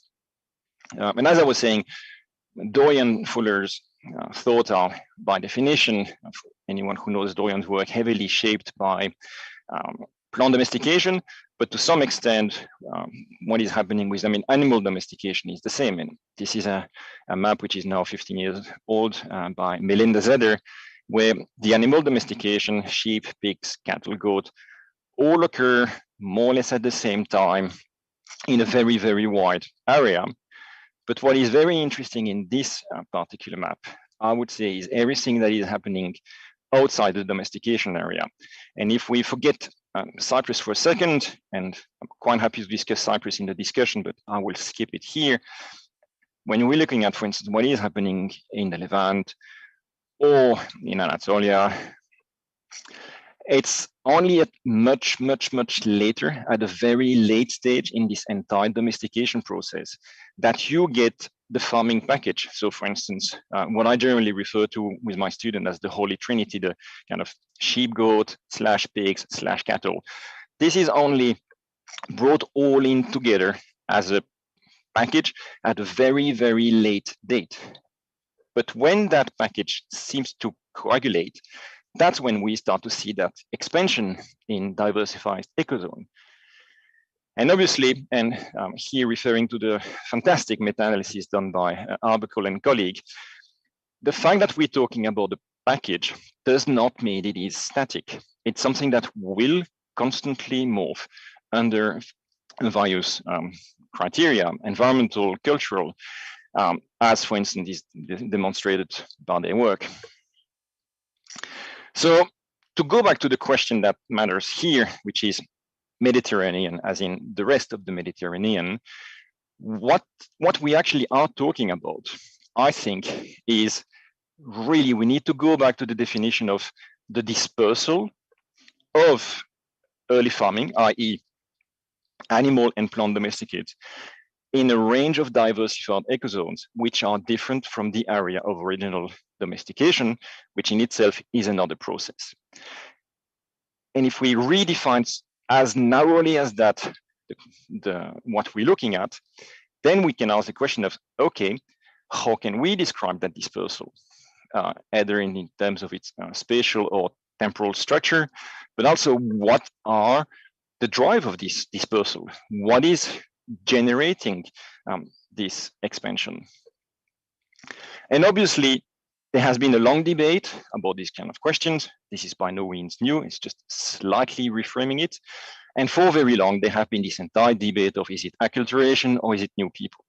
And ancient DNA has changed the game here, so that we can actually clearly see that there is a consistent signature, even though we will see that we can discuss the specifics of that signature at the regional level, suggesting that indeed this dispersal of animal and plant domesticates is mirrored by the dispersal of a population.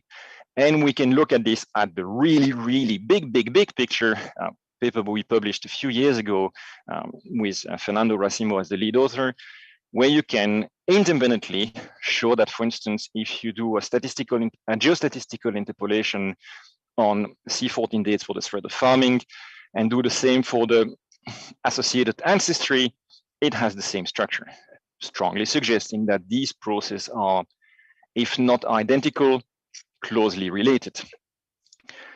But I would suggest in pure statistical terms that you may have a correlation of processes, it is still not a causation. And for instance, and I think that's a mistake that a lot of us, me included, sometimes do, it is not because we see that clearly there are new people coming in that we ought to speak of a demic wave. A demic wave is something a little bit different. It does involve new people, but we really ought to reconsider and reopen the box of what is a demic wave. I'm not going to go through the mathematical complexity of what is actually known as the Fischer-Skellam or the Fischer-Skellam-Kolmogorov equation. I would be perfectly incapable myself to actually explore every single one of those parameters. But when we are speaking of a demic wave, and I think that's the point that someone like Ammerman has been made over the last 50 years again and again and again, it is actually something which is extremely specific in its formulation. And to break it down in relatively simple terms, the Fischer-Skellam equation is what is called the reaction diffusion equation, and it relies upon two terms. You have a reaction term, which is a non-linear population growth. And quite often, it is modeled as a logistic growth. So a logistic growth, as I've tried to exemplify with this poor graph on the left-hand side, you have a population, and then for whatever reason, there is a demographic regime shift that leads to that quick uptake in the population growth up to us and to the point it reaches a new plateau, generally related to the carrying capacity. That is the reaction term. It is based on the assumption that it's non-linear. Something is happening with your population. And then you have the diffusion term, which is a linear population dispersal. So basically what it does is just a ratio of some of these individuals will be moving out, and you put a redistribution operator that makes sure that your individuals will move from the area of high density to an area of lower density.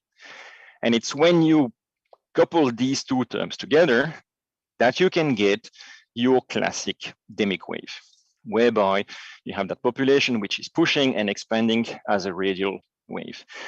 And it's an extremely powerful model, which is used extensively, not only in archaeology and in ecology.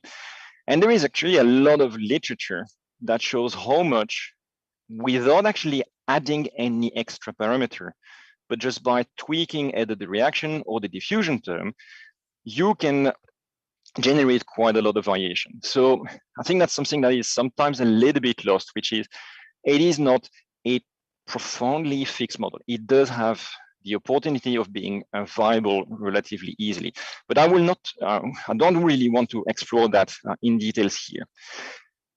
I think that another problem with the way a lot of archaeologists have approached, tackled, and conceptualized this equation is that we've generally looked at it from the point of view of the rate of spread. So because the model predicts that we're going to have an expansion, we have tried, and once more, the seminal paper by Amamani Cavalli-Sforza is really a fantastic example of that approach. We have tried just to look at the measuring that expected rate of spread. And that approach has the advantage that it is actually relatively simple to compute, but it has a problem. It is not because you see something that gives the impression of spreading that it necessarily is generated by a demic reaction term, for instance. It does not necessarily imply that you have this demographic engine which is pushing it.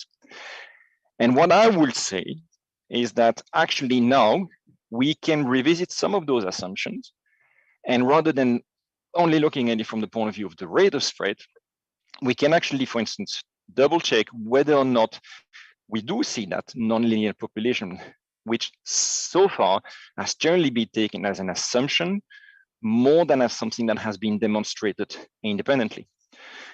So here, giving you an example, and something that I have once more published with Fabio Silva, only looking at the situation in the Western Balkan and the Adriatic. It's the same, it's a geostatistical interpolation of a curated data set, and you can see the expected pattern of early presence of farming centered, oops, sorry, clicking too far, centered upon northern Greece, southern Bulgaria, and then a first axis of diminution across the Danube Basin, another one across the Adriatic Basin. What you have on the bottom right is exactly the same geostatistical interpolation. So the method is the same, but, and actually that was a comment made by a reviewer that led us to do that. This is based on a really extremely narrow data set, only the human bones and the directly related dated domesticates. So the sample size is much, much, much smaller, but the overall signature is actually identical. The only thing, and I think that is something that sometimes is also a little bit lost, is that it's extremely good to have a highly curated data set with only the dates that are passing every single control in terms of hygiene. However, when you do that, and if you want to go for a slightly larger regional picture, and especially if you're going to use geostatistical techniques, you will see more mass. You will have less points. You will have better points. But in order to turn that into a continuous surface, you'll have to trust math. And I think that sometimes this is kind of something that people who are really stressing the hygiene are not necessarily willing to accept, that what you take out somewhere, you have to pay the price elsewhere. This being said, what this shows is just the expansion of something. It doesn't have to be demic. If we want to double check that indeed this apparent wave is demic, we need to check at least the existence of, for instance, a nonlinear population growth or logistic growth. And that's where I think that some probability distribution can be extremely useful. I'd follow the point made earlier. I think it was Giulio who made the point that SPDs are difficult. In many respects, I use SPDs frighteningly far too often, but I would say that because I do not necessarily trust them, I don't really think that by definition SPDs or alternative techniques that basically are just summing and counting C14 dates should work as a demographic proxy. But it's a very nice way to explore data sets, especially when you start to model it. And that's what this graph is doing. So at the top, you just have the SPD with the indication, a rough indication of when the Mesolithic will stop in the various subregions. The middle graph here, the red line is the SPD. So that's the data signal. And the gray is a model. So it's a fitted model. It's a what if scenario.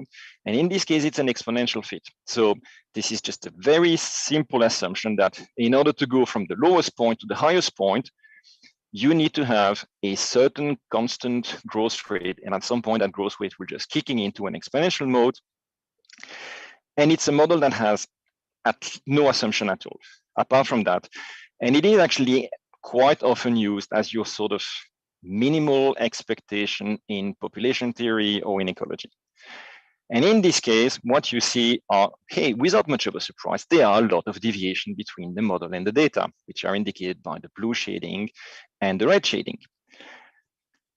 And rather than focusing on the fact that, oh, wow, I have deviation with my model, I think that what Fabio and I were trying to explain with that paper is that, oh, we have a lot of deviation. The model does not help. It may just help us to identify periods where something is going wrong according to the expectation of the model. But beyond that, the model is of very limited use. But keep in mind that it is a very simple, pretty much unrealistic model. On the contrary, what you have at the bottom is a fitted logistic model. So it's a model that will try to have to model that the fact that you start with a low density, that then there is a regime shift and it goes up and then it will plateau. And here you will see that with obviously no model is perfect. There are still a series of deviation, but still the model provides a much better fit, especially for that part where we expect a growth. And I think that this is, obviously it's still a C14 record, but it does provide a way to actually directly test the idea that if we are dealing with a demic wave, not only do we have to see that expansion happening, but we need to also see that logistic growth. And here, the SPD is extremely useful as a tool. You can do something else when you start playing with SPDs, and in this case, it's a permutation test. So you, in this particular instance, we've distinguished three regions: the Adriatic, the Danube, and Greece, which are partly made on biogeography and also on the properties of what we expect and what we've seen the spread to be. And then you just compare the average signal, which is represented by the gray envelope, with each local signal. So at the difference of the model test, when you compare your signal with an exponential or with a logistic. This is model free. I think also, at least from personal experience, for instance, reviewing papers, this is a subtlety that is sometimes lost by a few people. This does not have any modeling assumption. This is just the comparison of the average signal versus the local signal. But where it is actually quite interesting to do is that here, it's another way of looking at the wavefront. If you start from the bottom to the top, you can really see onset of farming, and that grows here. Onset of farming, and that grows here. That actually generates, excuse me, most of the signal. Onset of farming, and that grows here in the Adriatic, which is less marked, not as important in the Danube, which is also interesting because it does start to tell us that, yes, of course, the model kind of works at a general level, but there will be a lot of regional variation. So I would say that in this particular region, everything is here to say, okay, we do have a demic wave. Whether or not it works for the entire Mediterranean basin, we can discuss, and I shall discuss, but I think that here we can clearly put all the pieces of the jigsaw together. We need a reaction term, which is a logistic growth, check. We need a diffusion, which we then identify under the form of a wave, check. We know that then the ancient DNA also suggests that there are new people in, check. In this particular instance, the demic wave model works extremely well. Now, why am I obsessed with the demic wave? Partly because I'm a geek, self-acknowledged, but also because when you have a demic wave, you can also expect a series of properties which are very interesting. One of the things that you will expect, which is indicated on the left, is a concept known, and let's face it, it's a cool name, as surfing. So imagine that you have your core population and the front, and you just have here, it's a genetic model, so you just have one genetic mutation which is present. And then the front will keep expanding. And what's going to happen is that this particular mutation just happens by chance to be present amongst most of the people who will then reproduce and keep on going. So that at the end of the process, this genetic mutation in terms of diversity has taken over. It is more present than what it was at the beginning, but it has nothing to do with the fact that it provided an advantage or that it was positively selected. It is just the outcome of stochasticity and luck. It was there at the right time, but it will create that apparent level of homogeneity. And something which is closely related but not identical is the idea of the serial founder model, where you have core population, the front population, and only a subset of that front population will then move on. And then because of random selection, you have a higher proportion locally of this particular diversity, which is going to keep on flying. And at the end, you will have something which is extremely difficult to disentangle from the surfing, which is a drop of diversity and one particular variant, which is more apparent. It will also do some really interesting things in terms of the spatial distribution. It will create those cones of low diversity, and it will also create clines which are vertical to the axis of expansion, where you have far less diversity here and then more diversity, far less diversity. And these are all processes which are well described by theoretical population genetics, which we will see that there are some hints of it in the real world, looking at it from ancient DNA. But I would suggest that these sort of processes, to some extent, also can be identified or can be used as underlying principles to try to reconsider some of the things that we see in the material record. Let's start first with the genetics. one of the things that we want to do is to distinguish what's going to be surfing from founder effect.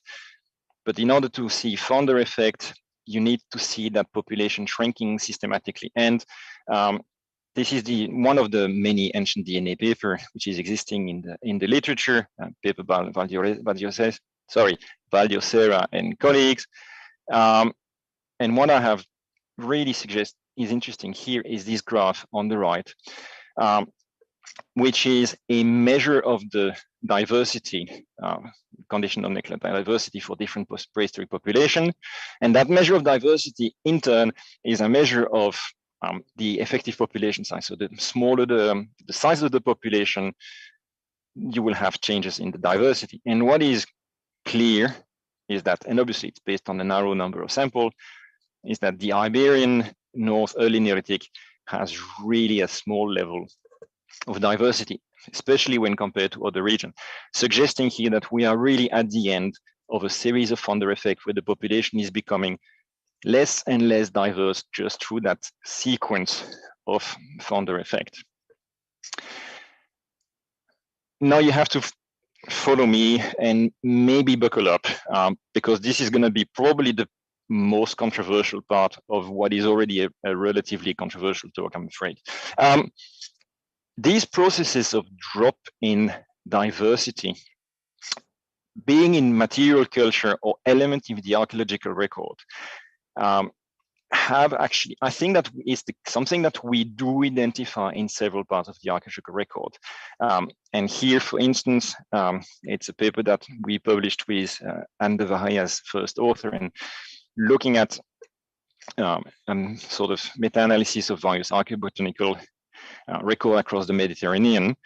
And really, when you're looking at it from, for instance, using correspondence analysis, which is multivariate statistical analysis, when you make the distinction between the situation here in Greece and you compare that with the situation in the Adriatic Basin, you see a drop in the diversity of the archaeobotanical assemblages. We see some of the species which are being lost. This is a process that has been identified for a long time, not only in the Mediterranean, has also been identified, for instance, with the LBK. It has been discussed, there's some publication by Conley, by Lopez Serrada, on whether or not it could be an elephant or an effect of founder effect.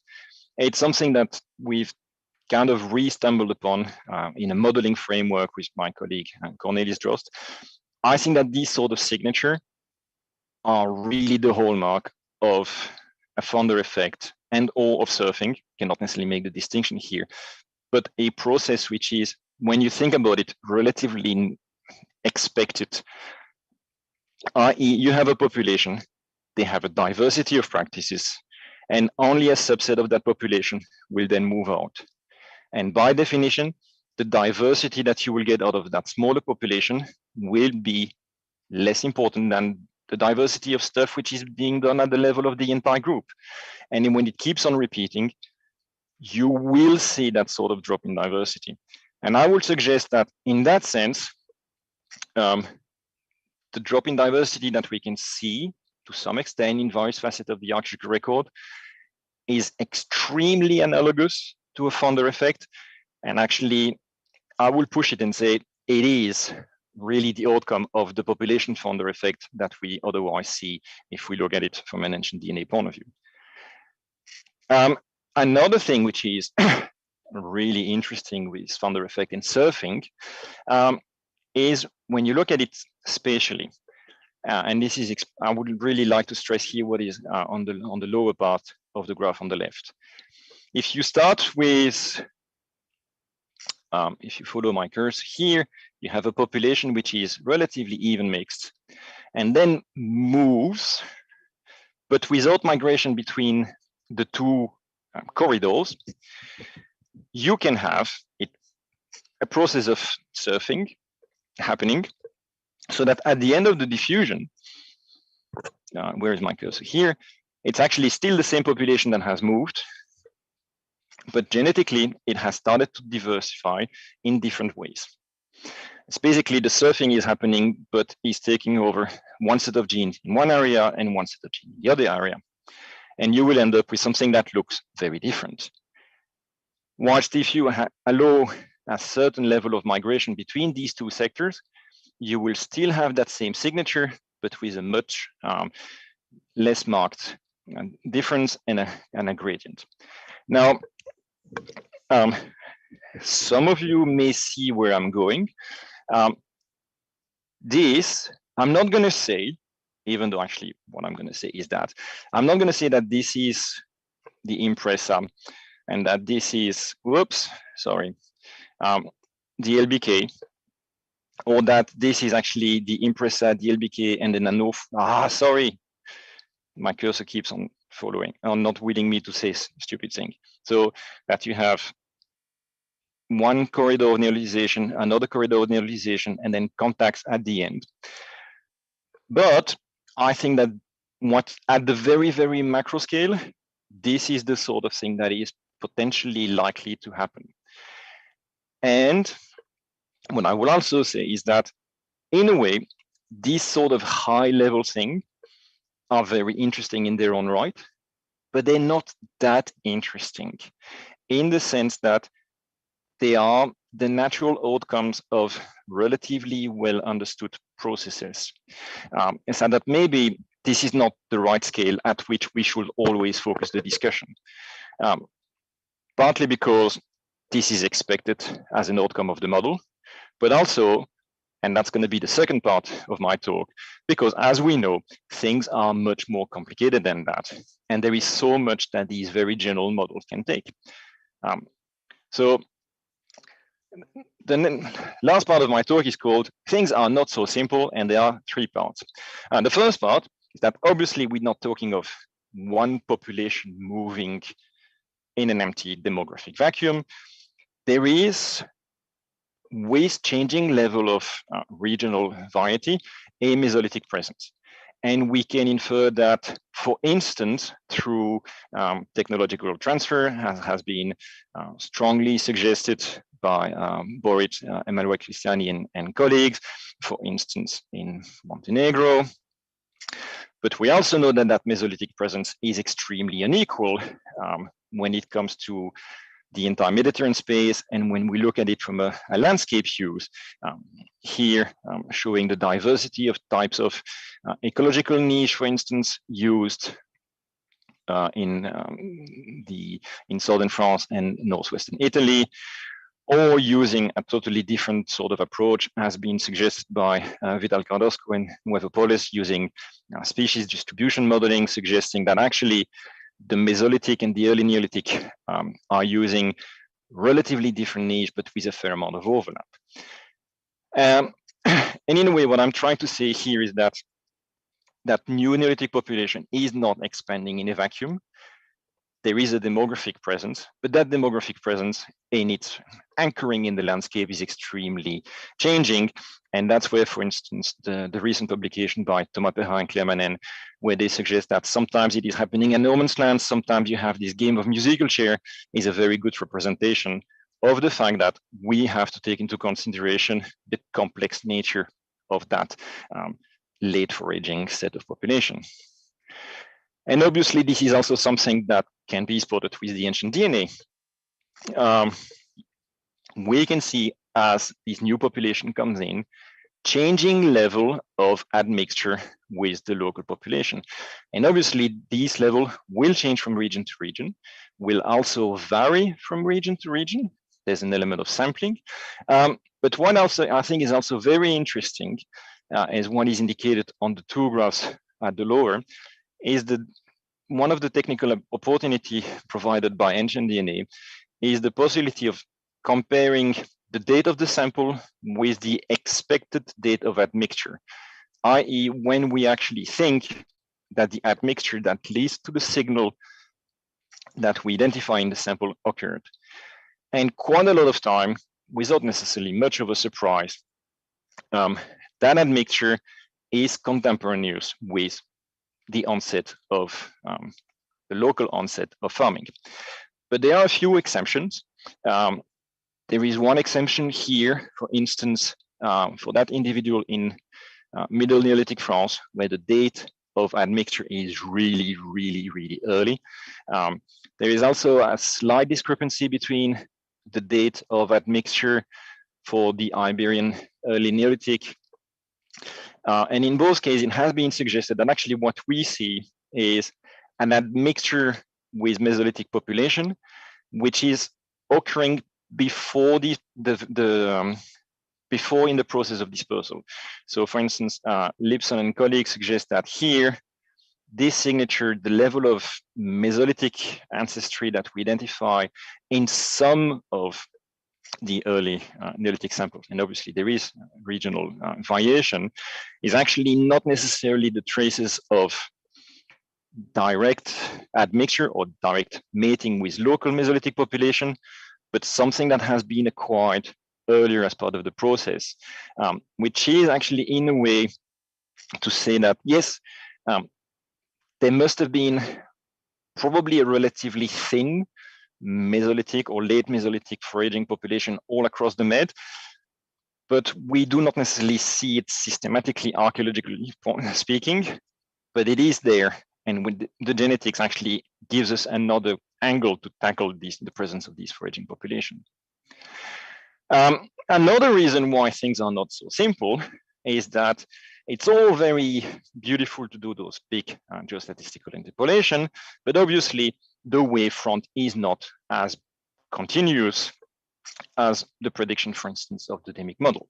And there is an awful lot more variation. And when you start looking at it by using other tools, for instance, Bayesian statistics, which is probably something that most of us are more at ease because it couples stratigraphy, which is an old tool, an old part of our trade, with C14, you can start to see that that front is actually very unequal.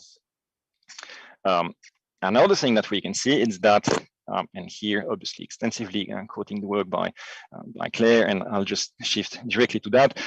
It's not simply the fact that you have a front which is moving continuously across the Med. It's also that locally you have these episodes of pioneers, generally on the coast, and then expansion hinterland, so that it's not one front, it's actually a multiplicity of fronts which are moving in a very, very uneven way. And that, from that point of view, it's at the large scale, it kind of fits with the demic wave, but at the local scale, it just shows that things are much more complicated, and that's something that we need to take into consideration. Another thing, and that's the things are not so simple, part 3, I've been talking, and lots of people are talking about the front, what is happening at the front.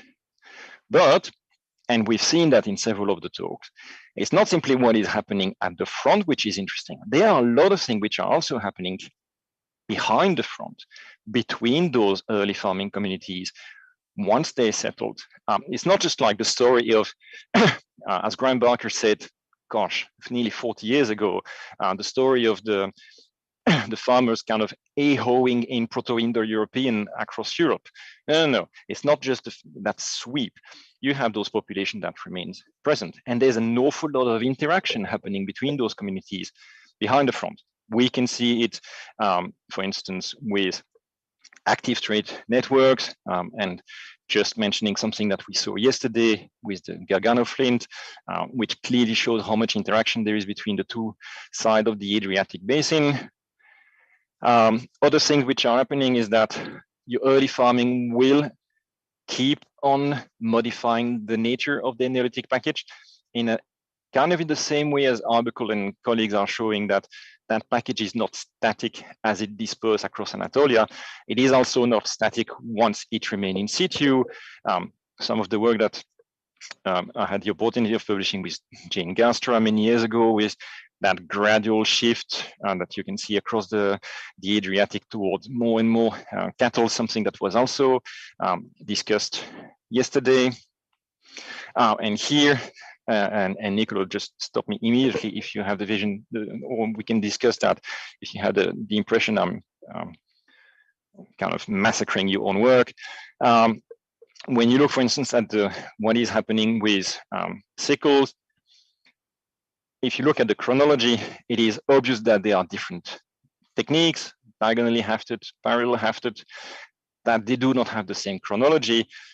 And if I read Niccolò's work correctly, that shows that there is a lot of contact happening between those communities, not simply as they are expanding, but immediately after the expansion or parallel to the expansion, so that in a way it is not a surprise that the pattern will be more complicated and that the signature that we will get in the archaeology is much more complex than just that front that will just drop its diversity.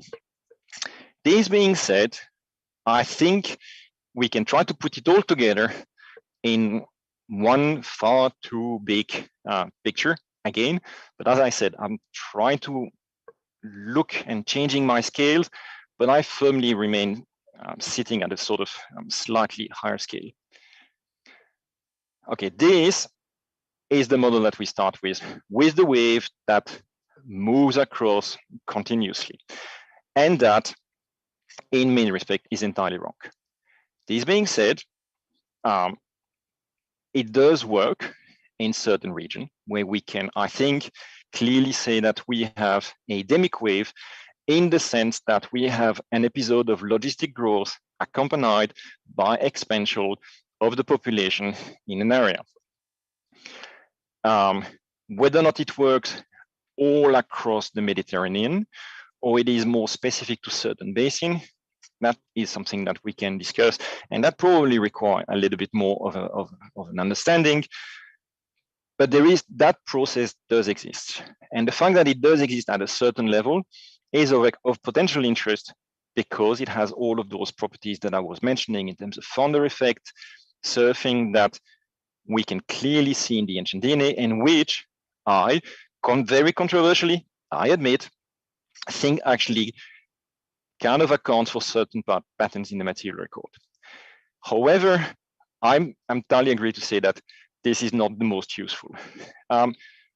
And because I'm maybe not too bad with stats, but I'm really, really bad at graphics, the only thing I could come to in order to explain what I have in mind is something like that. That's where my ripples are. I think that rather than just a continuous wave, what we are dealing with are my kind of overlapping and interlocking spirals. So each of those spirals is indeed, in a way, a demic wave. It does not necessarily progress in a beautiful mathematical continuous way. It kind of disperses. It has a little bit of structure in itself. It also has that element of ripples in the sense that it will have local expansion, but it will be accompanied by local process of reshaping and information being shifted within those each of those spirals. But what I will say is that each of those spirals, there will be connection between them, but overall they will remain relatively autonomous, at least at the level of the overall expansion. Another thing is that this, in a way, is kind of reminiscent, in my mind, of Guillain arithmetic model. So Guillain's model arithmetic published now more than 20 years ago. And I think that there are 2 points here. First, and that's something that Jean Guillain himself says in the original Zephyrus paper, he does acknowledge that his vision of the arrhythmia is not really anchored in strong assessment of the C14 record. And I think that since we've made an awful lot of progress, and in many ways, that's the kind of thing that Fabio Silva and I were trying to show, that dimension, that formal dimension, is something that is really a hallmark of the spread of the Neolithic. It's not a continuous wave. It's an arrhythmic model. It's something that I've seen with Fabio, that we've also published many years ago from a purely statistical crunching point of view with Jean-Pierre Bocquet-Appel. Now, the other part of Guillain's arithmetic model is that every single stop will lead to a reformation of the Neolithic communities, which kind of lead to a series of structural changes that will explain, or that will be reflected in the next advance of the farming process. And in a way, if you look at my pole spirals, that will imply that one spiral expands, shuffles stuff, and then creates another state of affairs, which will then explain the level of the next spiral.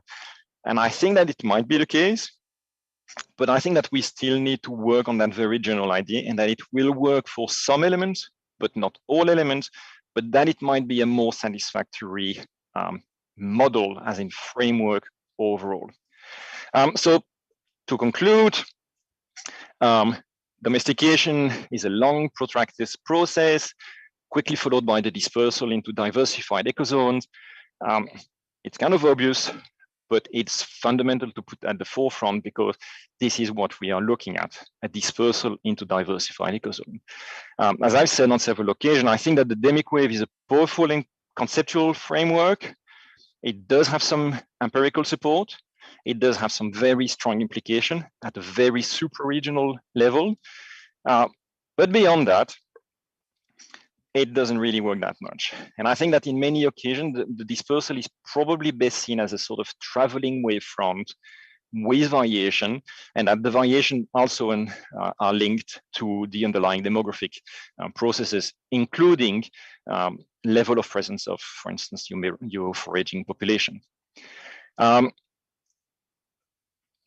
one before last point is also the fact that all the things that are happening behind the front are crucial and probably explain quite a lot of the overall signatures that we see.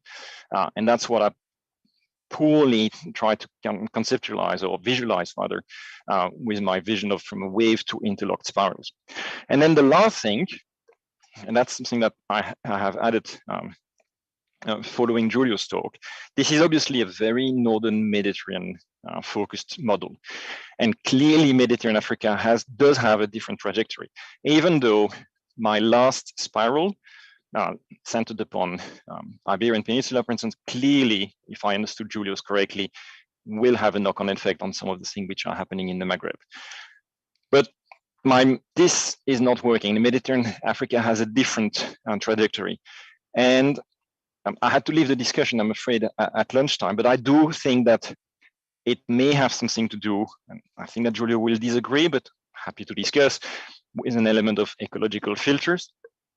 And another thing that came to mind is the fact that when you look at what is going on in terms of the dynamics in the zone of origin, the southern Levant and, for instance, Anatolia are under very different demographic regimes. So that maybe that push, that kick for the dispersal is happening into very different conditions, and that the trigger might actually be very different regionally speaking, and eventually down the line will lead to very different signature when we compare what is happening in the northern and in the southern Mediterranean basin. Thank you very much for your attention.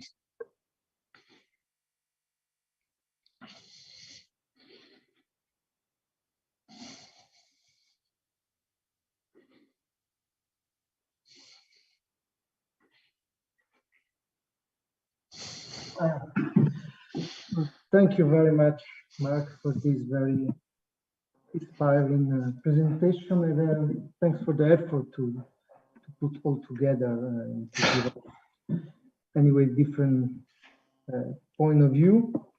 And yes, of course, finally, every one of us have a lot of talking to do, so we had a bit of problem in doing real discussion, because finally our presentation we went a bit long, but probably it's because it was very ambitious to try to synthesize so much data for quite big regions. So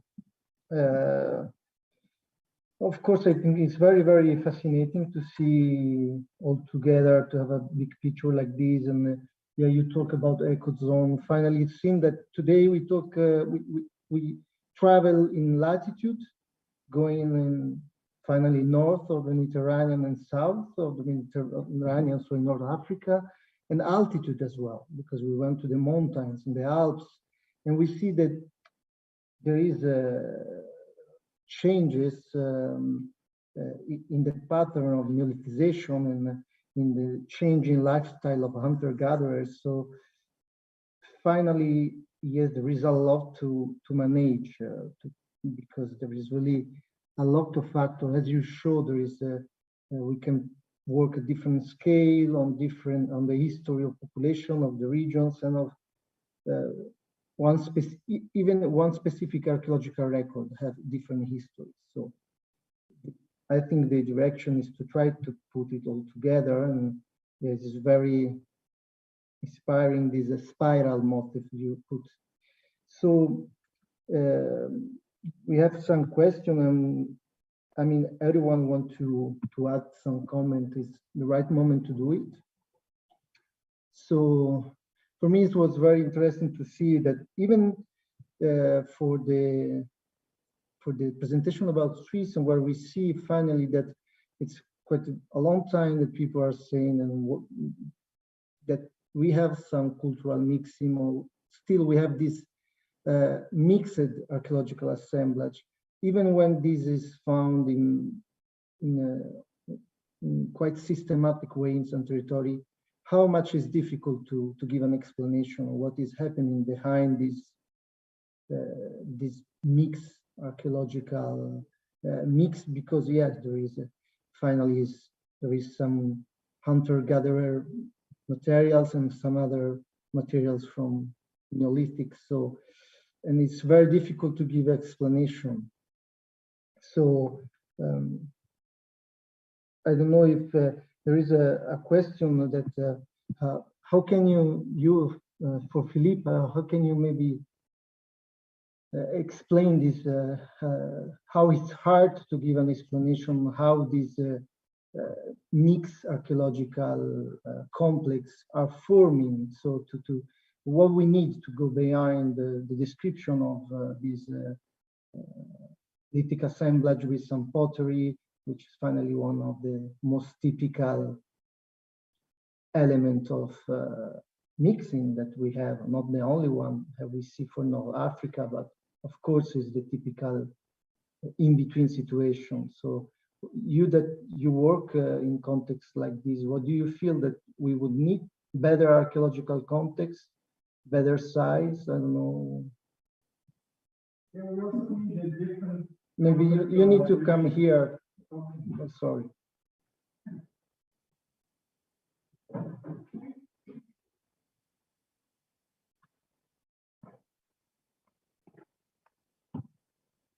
We need, above all, a different conceptualization, because we put a point on the map and say this is the site, but it's particular for the Mesolithic, but maybe also for the Neolithic.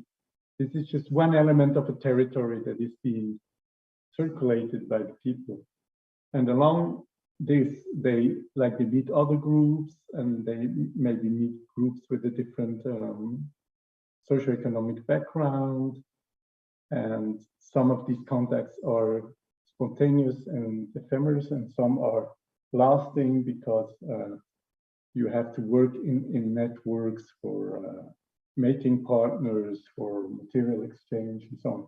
And this is what is really difficult to model. Okay, when we put dots on the map, we never know how these territories expand and how this interaction really happens in a dynamic way. So I think without modeling these ranges of movement and of exchange, we will never get really closer to the topic of interaction. And me, I was impressed by the fact that we often found this mixed archaeological assemblage, but they are sometimes in some region concentrated in very short lapse of time. So maybe there is this 200, 300 year in which we can find some mixed assemblage, and could be, of course, because of taphonomic reason.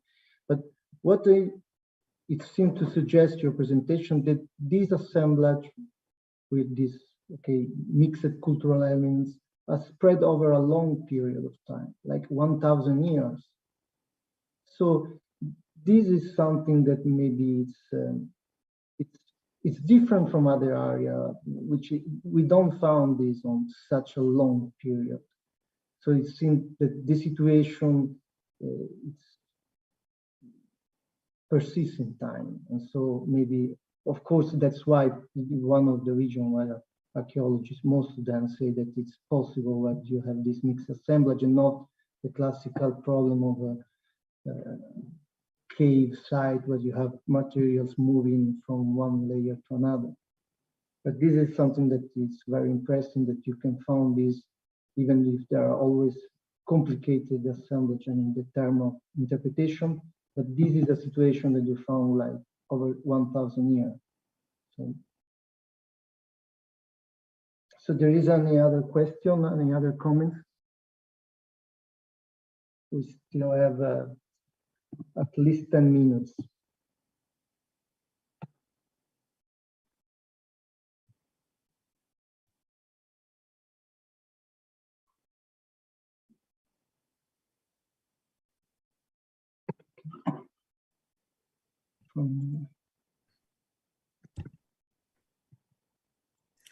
No, I don't have a Nico. I don't have a question, but yeah, I would like to thank Mark for this enlightening presentation and always, yeah. I mean, just a remark about this important concept of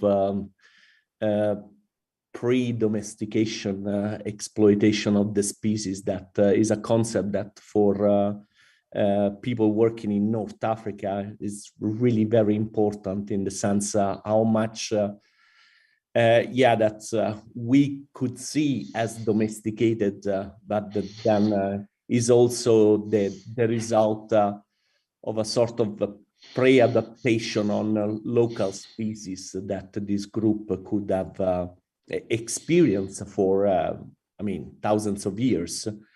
I mean, there was this long debate about possibility of local domestication of cattle, and now I mean, looking at even the genetic evidence, it seems that now is weakening, but still this kind of I mean, very important exploitation of local wild resources that were, I mean, definitely used. Even plant remains like the sorghum cultivation that we have evidence for example, in Takarkori in central Libya. So wild, but I mean, a huge amount of desiccated wild seeds of sorghum that were really kept for being sown. So yeah, it's really very, very interesting, and to stress this. And also, yeah, I mean, we really need to do something, to try to experiment something similar also for North Africa, and see, I mean, is the pattern can be the same. I don't know, I'm not convinced, especially for Mediterranean Africa, that I mean, you mentioned the ecological factors. I don't know, probably they work pretty well for the Sahara. For Mediterranean Africa, probably less, but yeah, definitely it would be really very, very nice to explore this further if you have time. And then okay, there's I think that the word I was using, not that I want to be pedantic, was an ecological filter. And obviously the Sahara really works as, okay, once you move into the Sahara, there is a series of things that you can and that you cannot do, which kind of is going to shape the nature of the interaction to come. So don't try to do, I don't know, extensive wheat fields, even in the Green Sahara, ain't going to work. Where I think, and that is my poor understanding of the data, but that's the question I'm going to ask. If there is a filter, something that kind of works like a filter, so stops certain things to go and allows certain things to go in at a different rate, I will be willing to say that what we need to reinvestigate is clearly what is going on in the Sinai, Fayoum, and really the lower Nile basin, because there, if you look at it from a gateway, that's where your bottleneck's going to be, and that's where there's going to be potentially things that can filter or not, just based on the local conditions. Keeping in mind, and that's what the second part of my argument, which is based upon what you said in 5 minutes of me walking in town, and oh, that was super interesting. So it's not a hypothesis, it's just a guess. Keeping in mind that at that moment, what you see in the Levant is actually that the PPNB world is collapsing, and that there is a demographic drop, and that these are people who are really starting to experiment a lot with various types of pastoralism, if you follow the work by Steve Rosen. So that actually what is going to be pushed out is very different of what you get in the north. And what is potentially going to move will encounter an ecology which might not necessarily be conducive to full transition. That's what I have in mind. I'm not saying that it's not possible to do something comparable in Mediterranean Africa. I'm not saying that, I don't think that the stress is at that level. I think that the stress is at the level of what comes out and what makes out. You see what I mean? Yeah, absolutely. And now that you mentioned Steve Rosen, I mean, I just remember, yeah, just a comment. I mean, during a seminar 5-6 years ago, and when I presented, and he said, you know, this situation in North Africa reminds me very much even the Levantine zone, but more inland, not the one to the coast, but more inland. The situation is pretty similar. Yeah, I mean, this. Yeah, definitely the Nile Delta. Now, yeah, I understood better what you mean for, yeah, ecological filters could be definitely something to consider. Yeah. Thank you. It came from your talk, in a way.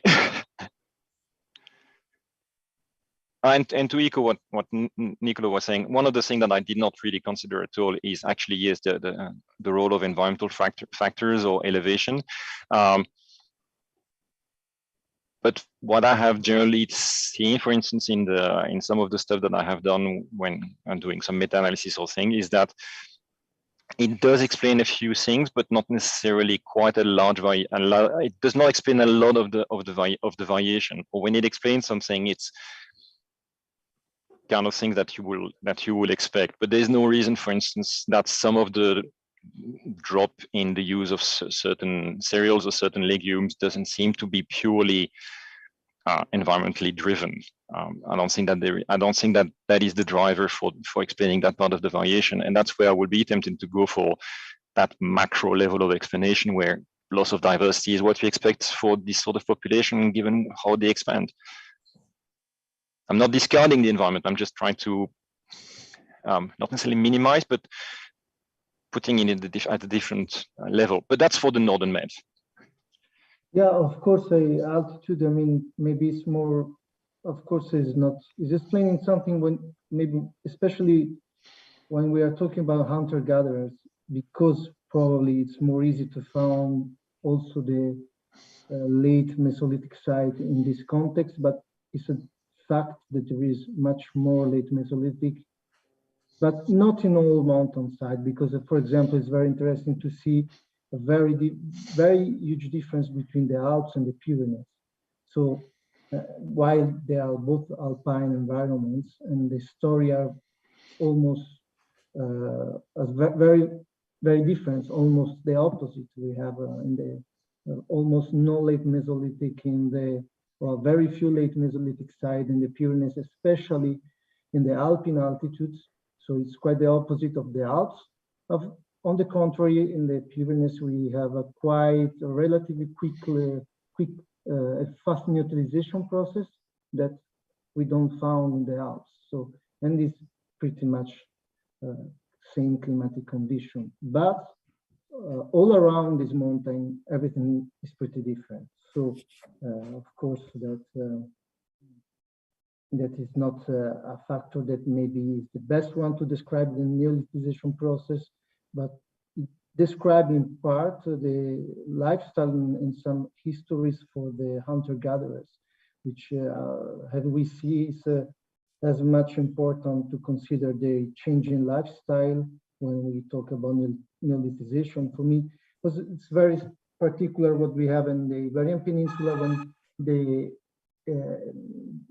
8.2 event that in some way push away, it seems like push inland people from the coast, push away people from the coast. And so this is like seeing that this stop, you know, that some process of reduced mobility.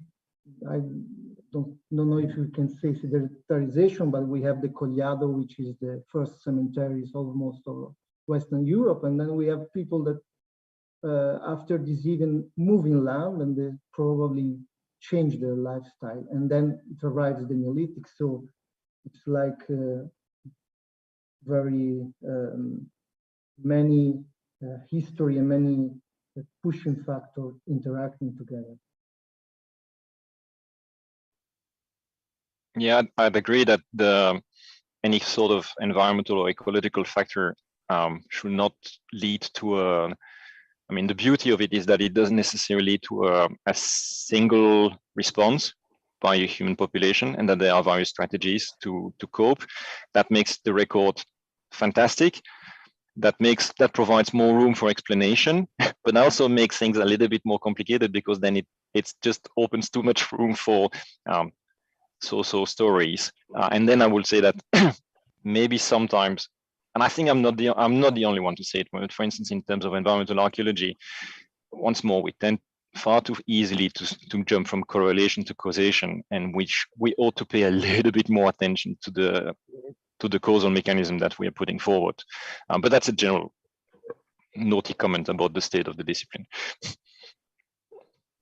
Yes, of course. We are always trying to find solution, but we need something to write at the end, some conclusion.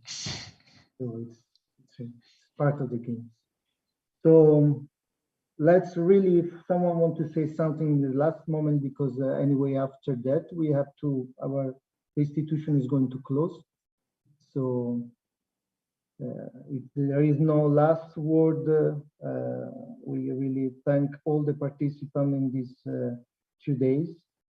We are a bit sorry that the debate has been a bit short, but okay, the presentation were very rich, and I think we get some fresh information. And so, thank you. Thank you, everybody, and I say to Juan to say goodbye to the last participant. Bueno, yo hablaré en español porque estamos en la escuela española. Nada, simplemente deciros casi seguro que casi todos los italianos me entendéis. Deciros muchas gracias a todos por el esfuerzo que habéis hecho por crear los grupos, contactar con los investigadores. Sé que es muy difícil muchas veces crear un grupo de 5 o 10 personas y que todos podamos hacer un único PowerPoint para hablar de una región que a veces es muy complicado.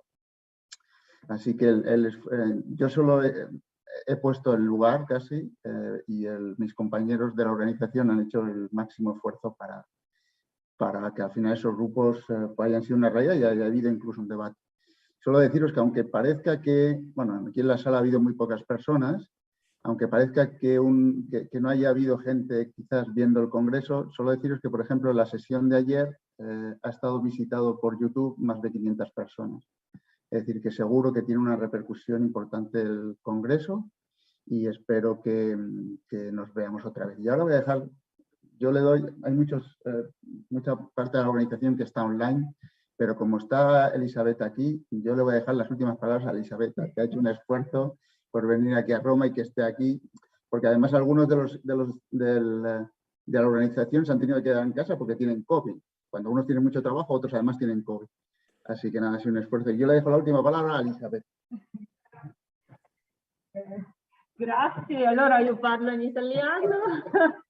per ringraziare comunque tutti quelli che si sono collegati a questo incontro e anche quelli che hanno fatto lo sforzo di venire a Roma a presenziare dal vivo questo interessantissimo incontro, che spero dia la possibilità di continuare a collaborare. Ci siamo a volte visti per la prima volta tra colleghi che ci conoscevamo magari attraverso i lavori, la letteratura, e che sia appunto l'inizio di un ulteriore sviluppo di idee e di incontri, di occasioni di lavoro e di progetti, perché anche questi incontri possono stimolare la creazione di progetti sia europei di ampio respiro che possano cercare di cominciare a risolvere i tanti problemi che abbiamo visto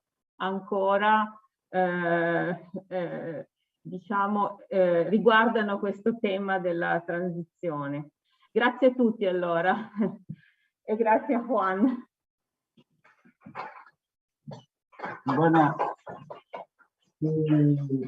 alcuni l'abbiamo detto, Giulio, Annaluisa, vuole parlare, questo è il momento, no? Perché sennò il centro deve chiudere.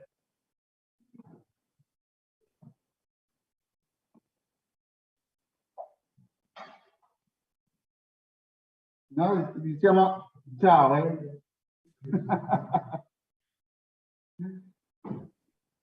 Ok, ciao. Juan, Arrivederci a collega, tutti. volevo aggiungere anch'io un grazie particolare, scusate, non riesco ad aprire la telecamera, per questo bellissimo incontro. Mi associo ai ringraziamenti fatti da Elisabetta e spero anch'io di ritrovarvi presto e per continuare questa bellissima discussione.